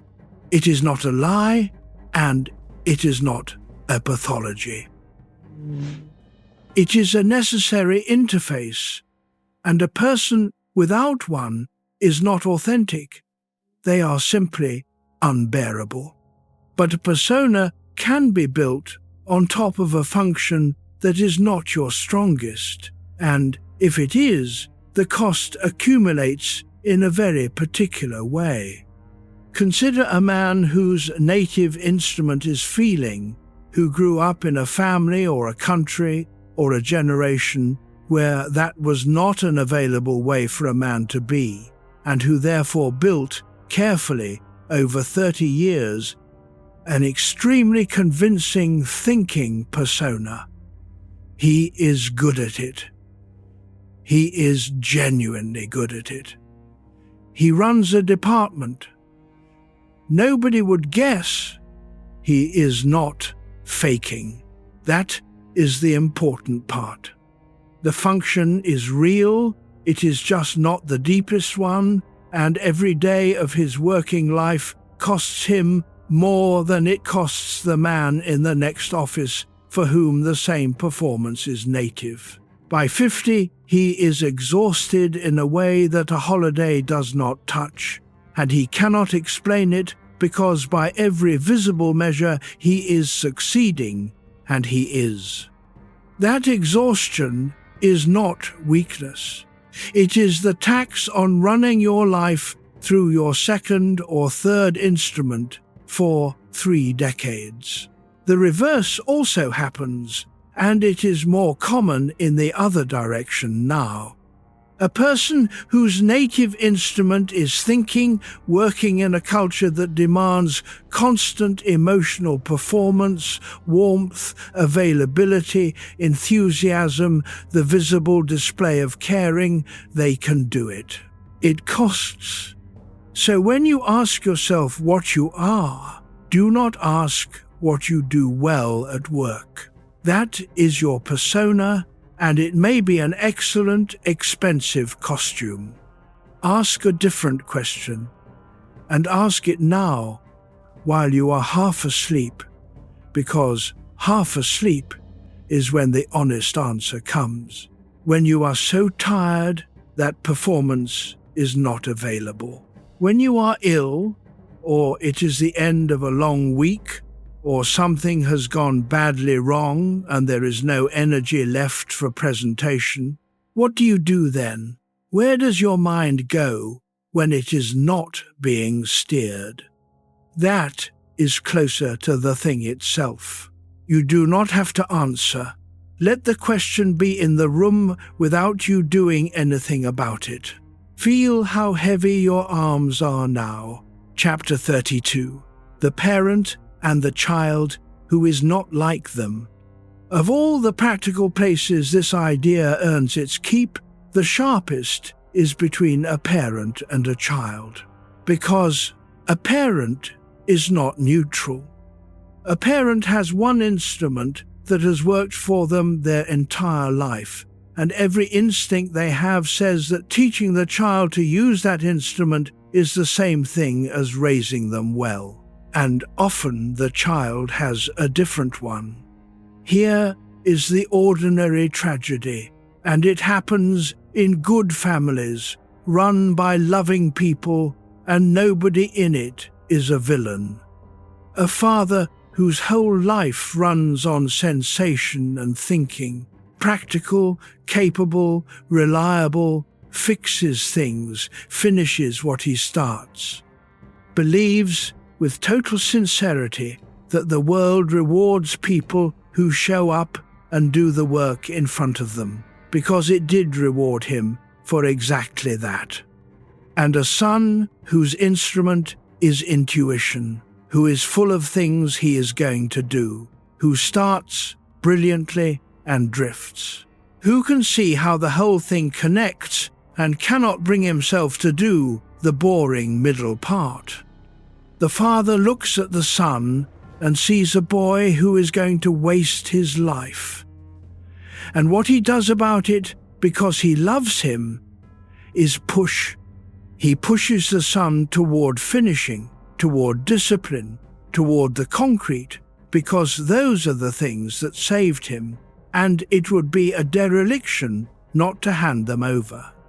And the son experiences 30 years of being told gently and constantly and with love that the thing he is actually good at does not count, and that the person he actually is a preliminary sketch of a real person he has failed to become. Neither of them is wrong about anything factual. The father is right that the son does not finish things. The son is right that his father cannot see what he sees. They will both be at the funeral thinking about it. I am not saying this to make you sad at 1 a.m. I am saying it because the correction is small and available and does not require anyone to change what they are. It is only this: the strength you are proudest of is not the only shape a good life takes. It is the shape yours took, because of the instrument you happened to be issued and the house you happened to grow up in. If you have a child or had a parent, and there has been a low, permanent friction between you that neither of you can name, it may be this and nothing worse than this.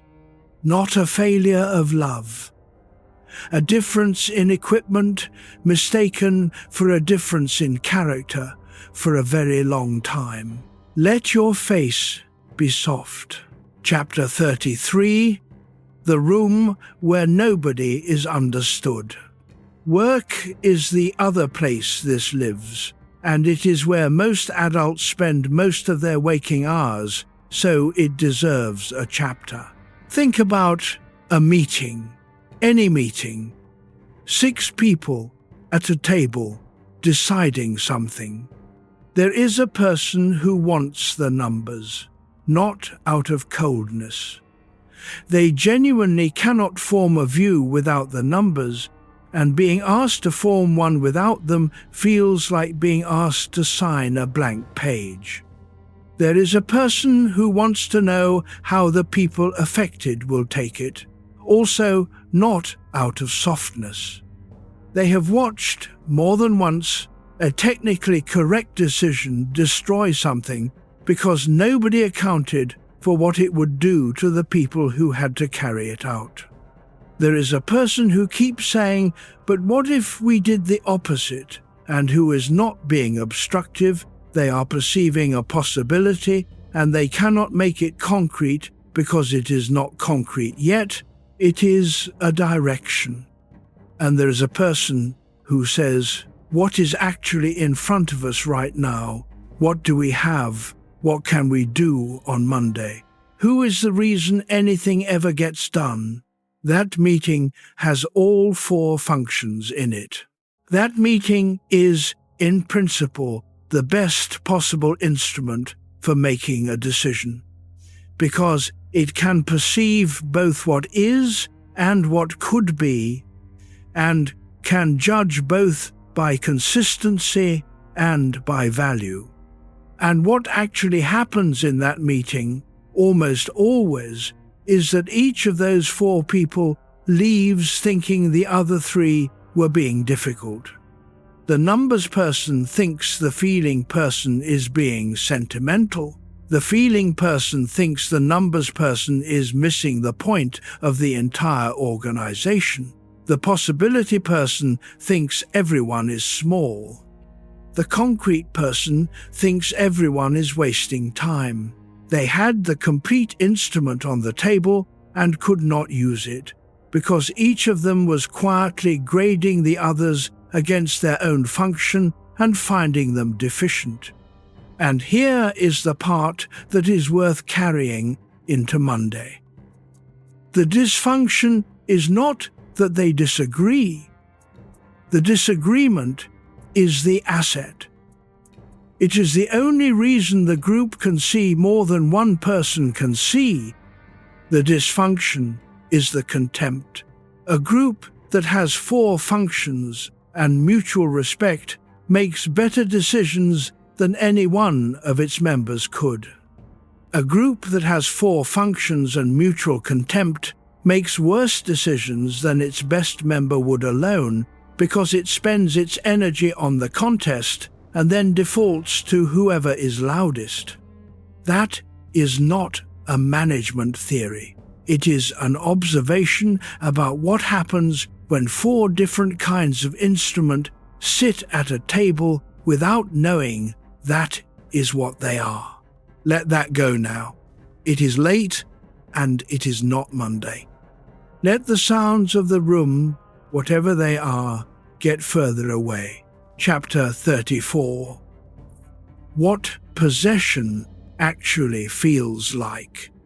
Come back down to the inferior function with me, because there is a practical thing here, and it is one of the more genuinely useful pieces of self-knowledge available to an adult. When the inferior function takes over, there are signs, and they are surprisingly consistent, and they are recognizable from inside if you have been told what to look for. The first sign is disproportion. The reaction is bigger than the event. Some part of you knows it at the time, which is why the state has that particular quality of watching yourself do it. The second is rigidity. In an ordinary disagreement, you can hold 2 things at once. In this state, you cannot. There is exactly one interpretation available, and it is total, and every piece of evidence confirms it, and the idea that it might be partial feels like being asked to surrender. The third is a strange, flat, primitive quality to the content. A brilliant, subtle person in the grip of an inferior function does not produce brilliant, subtle accusations. They produce very simple, very old ones. You never cared about me. Nobody has ever appreciated what I do. Everyone in this family is against me. The content is childish because the function is a child. It has never grown up. It has never been out in company. And the fourth sign, the one that is most useful, is the timing. It happens when you are depleted, when you are tired, ill, drunk, jet-lagged, grieving, or under sustained stress. Because the dominant function is not free. It costs energy to run, and when the energy is gone, the practiced instrument goes offline first, and the thing underneath, which has never been practiced and therefore has no restraint built into it, comes up. That is why these episodes cluster at the end of long days on the last night of holidays, in the weeks after a bereavement, in the third year of a hard job. Now, the practical part. You cannot prevent this by deciding to. That is the dominant function trying to solve a problem it is constitutionally unable to reach, and it will not work. What you can do is much smaller, and it is real. You can learn your own signature. Everybody's is stable. Yours will be nearly the same every time, the same accusation, the same tone, the same 3 sentences, the same afterwards. And once you know your signature, you get a gap, not control, a gap, a half second in which you notice, oh, this is the thing. And in that half second, the single most useful sentence available in adult life becomes possible. I am not in a state to have this conversation tonight. That is all. Not a resolution, not an apology, not a breakthrough. Just the recognition that the instrument currently holding the microphone is 9 years old, and that nothing decided by it at 11 at night will survive the morning. If tonight gives you nothing else, that is a thing you can actually use. Let it settle in. Your breathing is very slow now. Chapter 35. The gift inside the worst part of you. Now the turn, because so far the inferior function has sounded like a liability, and Jung did not think it was. He thought it was the door. Here is the argument, and take it slowly because you are drifting. Your dominant function is finished. That is its glory and its problem. It is polished, reliable, and complete.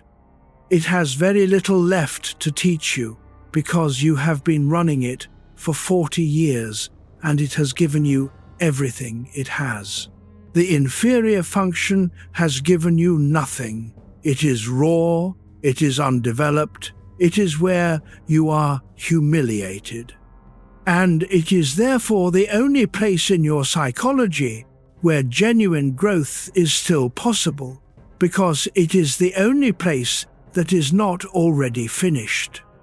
Jung said something to the effect that in the inferior function lies the whole of a person's potential for renewal, and that a person can only be renewed at the point where they are inferior, because that is the only place where they are still capable of being surprised. Think about what that actually means for a life. It means that the thing you have organized your entire adult existence around avoiding, the arena where you are clumsy, where you have no standing, where you are visibly not good, where you have carefully never gone, is not a hole in you. It is the only unexplored ground you have left. And the reason it feels so charged, so shameful, so protected, is not that it is worthless, it is that it is undefended. This is why the accountant takes up painting at 55 and is dreadful at it and will not stop. Why the ferociously articulate professor learns to garden and finds to his surprise that the hours he cannot explain to anyone are the ones that feed him. Why the woman who has managed everyone's feelings for 30 years goes back and studies something rigorous and difficult and abstract and comes home lit up. None of them are good at these things. That is not the point, and it never was. They have found the one room in the house they never went into, and the room has a window. And there is a warning attached, which Jung was clear about, and I owe it to you. You do not go down there by force. The inferior function cannot be conquered by the dominant one. That is just the strong instrument doing more of what it already does. And it produces the joyless, gritted teeth self-improvement project that everybody abandons by March. You go down there by allowing, by doing the thing badly and not fixing it, by letting yourself be a beginner at an age when being a beginner is undignified, and letting the undignified part be part of it. That is a real difficulty, and it is why most people do not do it. But you are lying in the dark and nobody is watching, so let me ask it once, quietly, and then let it go. What is the thing you are bad at that you keep circling? Not the thing you should do, the thing you circle. You do not have to answer. Let it sit in the room with you. Chapter 36. The second loop closes. Let me answer now the question I left open a long way back, because we finally have the vocabulary for it. I asked what Jung actually brought back from the 7 silent years. Not the Red Book. He kept that in a cupboard, and it stayed unpublished for nearly half a century after he wrote it. And he was ambivalent about it to the end. What he brought back was this. He had been, by his own account, a strongly introverted thinking type with a powerful intuitive function. That was his equipment, and it had made him famous by 30. He had built a career on the instrument. And in 1913, the instrument failed him. Not intellectually, it failed him humanly. All that analytical capacity had not saved the most important relationship in his life, could not tell him whether he or Freud was right, and could not explain why 2 people of that caliber had ended up unable to speak. So he went down into the functions he had never developed. He spent 7 years in images, in feeling, in the primitive, in exactly the material his dominant function was worst equipped to handle. He painted. He built things out of stone by the lake at Bollingen with his own hands, which, for a man of his intellect and social position, was a peculiar way to spend a decade. He carved. He talked to figures in his own imagination and wrote down what they said, which he knew perfectly well looked like madness. He was not having a breakdown. He was, deliberately and at considerable risk, going into his own inferior country. And he came back up with 2 things. The first is the typology, which is his dominant function's translation of what he found. The strong instrument doing its proper job at last, taking the raw material and building a structure other people could use. The second is the more important one, and the reason we spent an hour on that friendship at the start of the night. He came back with the conviction that the goal of a human life is not to become an excellent specimen of your type, it is to become whole, which means necessarily taking back the parts you sacrificed in order to become excellent. He would spend the next 40 years calling that individuation, and notice what it costs, because he was honest about the cost. He never got the friendship back. Freud died in London in 1939, an exile, and there had been no reconciliation, and there was never going to be one. The theory did not save the thing that produced it. That is usually how it goes. You are very near sleep now, I think. Let the words be further away. There is one more part of the night, and it is the gentlest. Chapter 37, the third thing. Remember Schiller, a long time ago tonight, and the 2 drives that could not subdue each other. Remember what his answer was. Not that one should win. A 3rd place where both are held. Jung took that structure and gave it a name, and it is the last real idea of the night. He called it the transcendent function. It is an unfortunate name because it sounds mystical, and it is not. He meant transcendent in the plain sense of something that crosses over, that gets you from one bank to the other. It is the name for what happens when two opposed positions are held together long enough that a third thing appears which neither of them could have produced alone. And the mechanism, he said, is this. You hold the tension.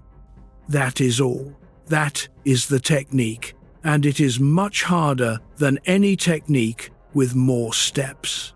When you are caught between two things that cannot both be satisfied, the ordinary moves are these.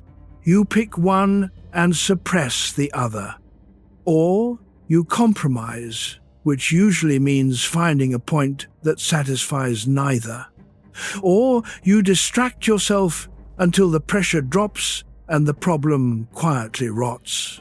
Jung's proposal is that you do none of those, and instead consciously hold both sides at full strength without resolving, and tolerate the discomfort of that, and wait.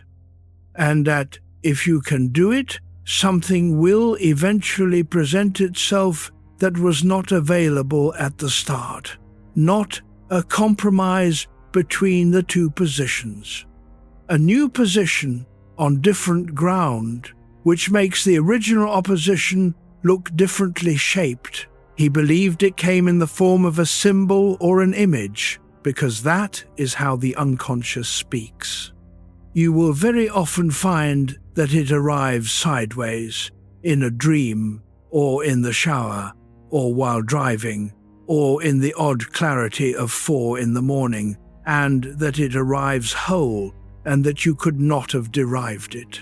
I want to be careful not to sell you this too hard, because there is a version of it that is pure wishful thinking, and Jung's own writing on it is more obscure than it needs to be. But I would ask you to check it against your own experience before you dismiss it, because most people over 40 have at least one instance. Think of a genuinely impossible decision you once faced. 2 options, both with real weight, and no way to choose that did not amount to a loss. Now think about how it actually resolved. For a great many people, the honest answer is that it did not resolve by deciding. It resolved when something shifted and the question turned out to have been the wrong question. Some third possibility appeared that had not been on the list, or the thing you thought you were choosing between turned out not to be what was at stake at all. You did not reason your way there. You sat in it, often miserably, often for months, and then one day the shape was different. That is what he is pointing at. And the reason it belongs at the end of a night about types is that the opposition between two functions inside one person is exactly this kind of tension. Thinking and feeling cannot be reconciled by thinking, because thinking is one of the parties. That is why the well-argued resolution never holds. You cannot use one of the two sides as the judge of both. The reconciliation, if it comes from somewhere neither side controls. Let that be as vague as it is. Some things are genuinely vague, and dressing them up is worse. Your body is heavy. The room is dark. You do not have to hold the tension of anything tonight. Chapter 38. Individuation. Plainly. Individuation is Jung's word for the whole process, and it has collected a great deal of nonsense over the years, so let me strip it back. It does not mean becoming special. The word looks like individualism and means close to the opposite. It does not mean self-improvement. There is no optimized end state. It does not mean finding your true self, if that phrase suggests something that was always there, complete, waiting to be uncovered like a statue in a block. What Jung meant is closer to this. Becoming the particular whole that you specifically are, including the parts you rejected in order to function. The morning of life requires you to specialize, and specializing requires you to leave things out. You cannot develop all 4 functions at 20. You would be mediocre at everything, and you would not be able to earn a living or hold a position or become anyone at all. So you choose, mostly without knowing you are choosing, and you become someone, and the price is the parts you did not develop. Individuation is the slow work of the second half, which is the retrieval of those parts, not to replace what you built, to complete it. And the 2 markers Jung gives for whether it is happening are worth having because they are unglamorous and checkable. The first is that you become less identified with your own strengths. The thing you were proudest of becomes something you have rather than something you are. That is a real and noticeable shift, and it usually arrives through some failure of the strong function, which is why people rarely go looking for it voluntarily. The second is that you become less irritated by your opposites. That is the sign I would watch for, because it is measurable in an ordinary week. The people who used to reliably annoy you, the type of person, not one individual but the type, begin to annoy you less. Not because you have decided to be tolerant, because the thing in you that was projecting onto them has been partly taken back, and there is less charge available for the projection. You will know it has happened when you meet the sort of person who has always grated on you and find, with mild surprise, that they are simply a person.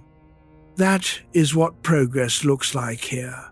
Not enlightenment, a reduction in the number of people who irritate you disproportionately. It is a modest promise. It is also, if you think about how much of a life is spent in low-grade friction with other people's differences, not a small one. Let your hands be completely still. Chapter 39. What this does not excuse. I want to put a fence around all of this before the end, because a framework this forgiving can be misused, and it is misused, constantly, and I would rather say so than leave you with a tool that can be turned into a weapon. Understanding that someone is a different type explains their perception. It does not excuse their conduct. Those are different things, and the difference matters enormously. It is a real explanation to say, he does not process out loud, he needs a night, and when he goes quiet after an argument, he is not punishing me. It is not an explanation, it is a permission slip to say, I am just a thinking type, so I say hurtful things, and that is who I am. The first uses the framework to see more clearly. The second uses it to stop having to try. And the second is extremely common because the language of type gives a beautifully respectable vocabulary for refusing to develop. I am not good at emotional conversations. That is simply not my strength. This is who I am. Jung's entire position is that this is who I am is the beginning of the second half of the work, not the end of the argument. The whole doctrine of the inferior function is a doctrine of obligation. The undeveloped side is not an exemption, it is the assignment. So the honest use of everything tonight is asymmetrical, and I want to say it clearly enough that it survives sleep. Use it generously outward and strictly inward. Outward. Assume difference before you assume defect. Ask what they would have to be like for that to be reasonable. Inward. Your type explains why a thing is hard for you. It does not explain why you never attempted it in 40 years. The person who takes only the first half of that becomes wiser. The person who takes only the second half becomes harsh. The person who reverses them, generous to themselves and strict with everyone else, becomes insufferable. And there are a great many of those, and they usually have a 4-letter code in their social media biography. That is the fence. I will leave it there. Nothing more is being asked of you tonight. Let the last of the tension go out of your shoulders. Chapter 40. The Old Man by the Lake. Jung lived a long time. He died in 1961 at 85 at his house in Küsnacht on the lake. He had built a tower at Bollingen, up the shore, over decades, adding a section at a time in stone, much of it with his own hands. There was no electricity for most of its life. He chopped wood, cooked on a fire, and drew water. He said that at Bollingen he was in the midst of his true life, most deeply himself. Consider what that is, in the terms we have spent the night on. Here is a man whose entire public standing rested on his intellect. His dominant instrument was thinking, running inward.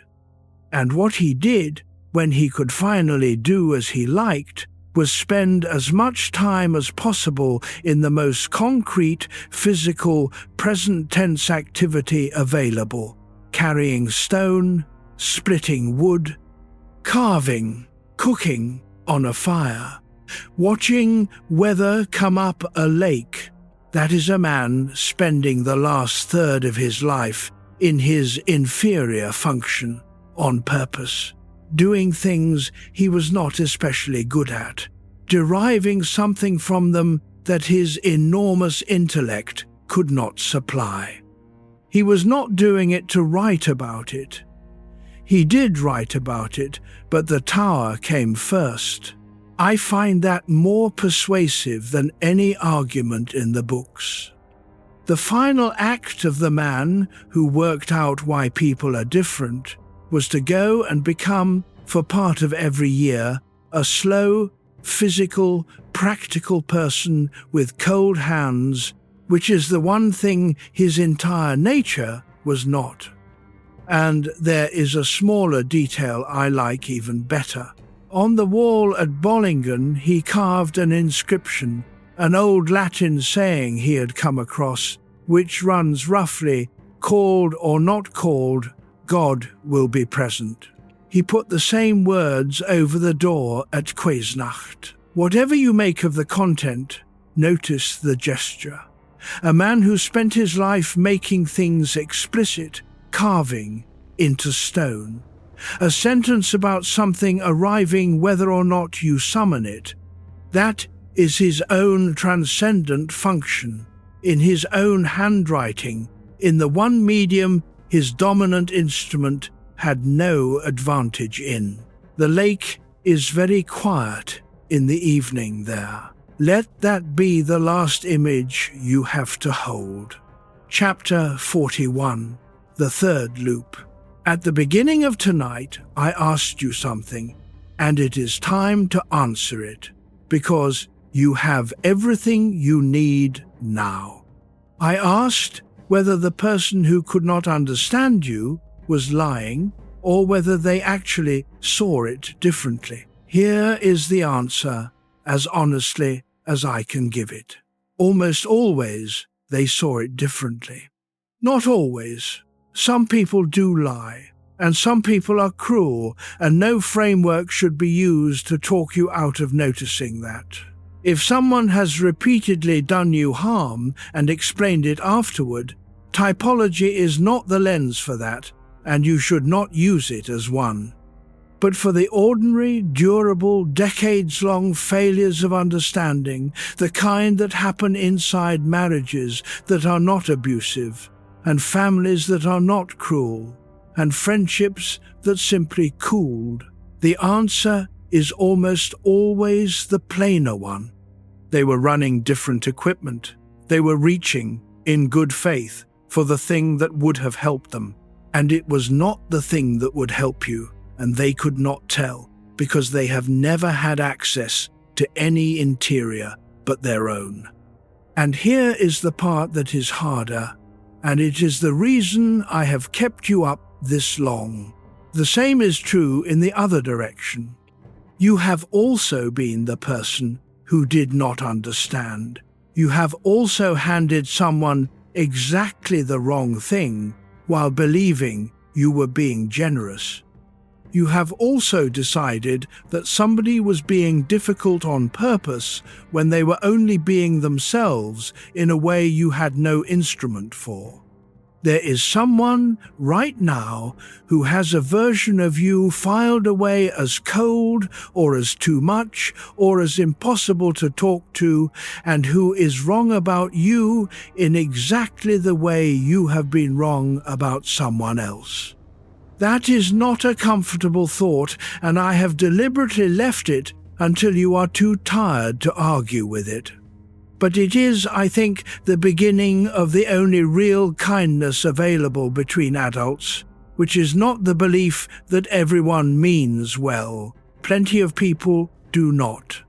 It is the recognition that misunderstanding is the normal condition, that it is structural rather than moral, and that being understood is not the baseline you are owed, but a rare and slightly improbable event that occasionally happens and is worth noticing when it does.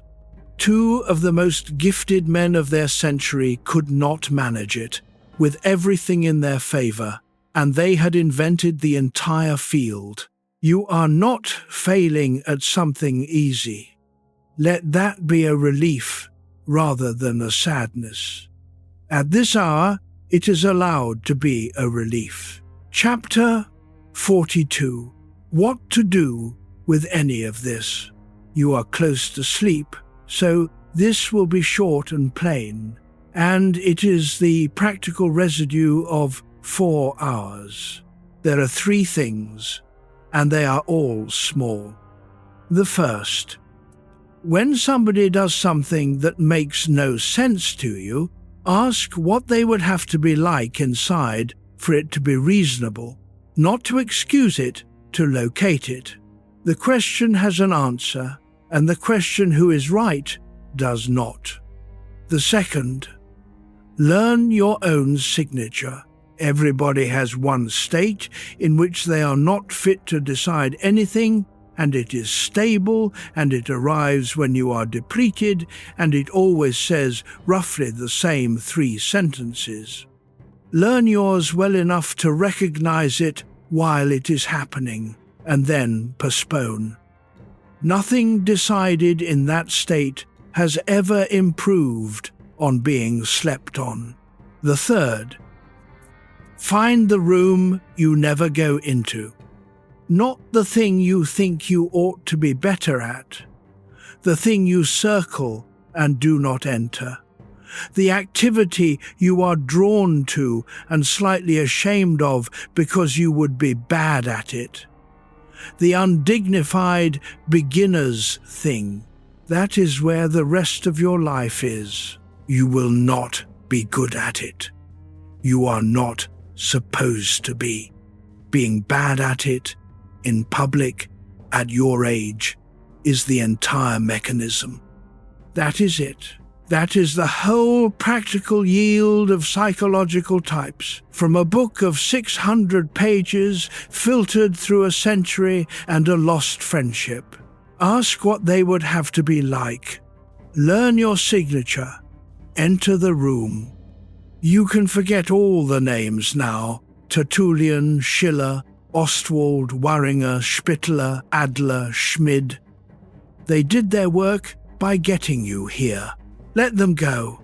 Let your breathing take over completely. Chapter 43, The Slow Way Down. We are near the end now, and the rest is quiet. Nothing more is going to be asked of you. There is no last idea waiting to be understood. You have already been given everything this night had. If you have been drifting, you have not missed anything. If you have been awake the whole way, you can stop working now.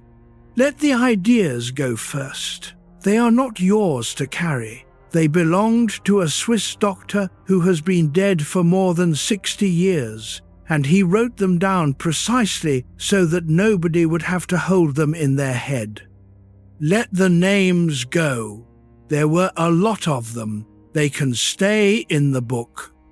Let the argument go, the one you have been having for years with the person who does not understand you. It will still be there in the morning if you want it. It has been very patient. It can wait one more night. Your body is heavier than it was. Notice that you did not do that. You did not decide to slow your breathing. You did not instruct your shoulders to come down off your ears. Something else did that quietly, underneath the part of you that makes decisions. That was Jung's first discovery, in a hospital above Zurich with a stopwatch and a list of words. That there is a great deal going on in you that you did not author. It has been running the whole time you were listening. It is running now. Chapter 44, The Room Again. Go back to the room I put you in at the very beginning. The kitchen, or the office, or the car with the engine off. The conversation that went wrong. The person across from you looking at you with an expression that said, "I do not understand why you would think that." Go back and look at it now, with everything you have learned tonight, and notice that something in the picture has changed. Not the facts. The facts are the same. They said what they said. You said what you said. What has changed is the explanation you have been carrying in the same pocket as the memory. For years, the explanation has probably been something like, "They were not really listening," or "They never took me seriously," or "They cared more about being right than about me." And it is possible that tonight, for the first time, another explanation is available. That they were listening, that your meaning arrived at them and was translated on the way in by an instrument you do not have and cannot picture into something you did not send. That the thing you took as indifference was the sound of somebody trying, with the wrong tool, in good faith. I am not asking you to believe it. I am not going to tell you which explanation is true because I was not in the room, and because the honest answer is that some of the time the first explanation is correct. I am only pointing out that there are now 2 doors in that room where there used to be 1. You do not have to walk through either of them tonight. It is enough to know that the room has a second door. Let it go dark. Chapter 45. The thing that does not need solving. Here is something to rest on. You are not required to be understood in order to be all right. That is worth saying at this hour, because a great deal of the wakefulness that keeps people up past midnight is the machinery of an unfinished explanation, rehearsing the case, assembling the evidence, composing for the 40th time the sentence that will finally make them see it. That sentence does not exist. That is not pessimism, it is just the shape of the thing. If the difference is structural, no sentence crosses it, and the search for the sentence is what has been keeping you awake. You can put the search down. Not the relationship, not the person. Just the search for the words that would finally land. Most of what is good between people happens without that. People who do not understand each other in the least have loved each other for 50 years, cooked for each other, sat up with each other when it was bad, and buried each other. Understanding was never the price of admission. It would have been nice. It is not required. And there is a strange freedom in that, which usually arrives around this time of night and is gone by morning, so take it while it is here.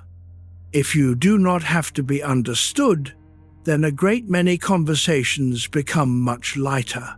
You can stop carrying the case. Let your hands open. Chapter 46. What you are allowed to keep. Keep one thing from tonight and let the rest dissolve.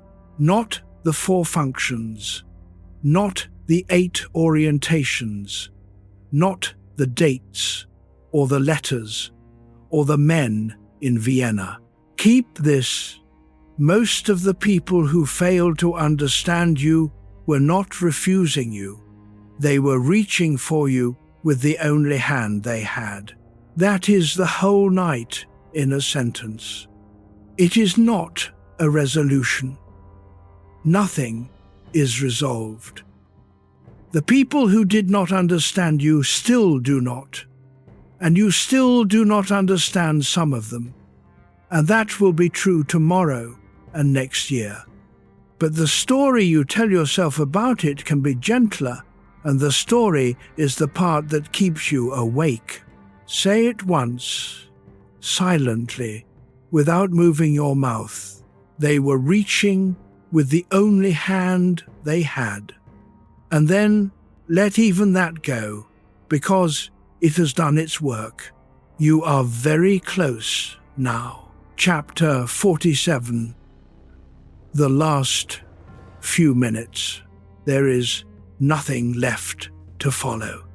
The voice will keep going a little longer, and then it will stop, and you do not need to be awake for the end of it. Let the day finish. Whatever is unresolved in it is allowed to stay unresolved overnight. That is what nights are for.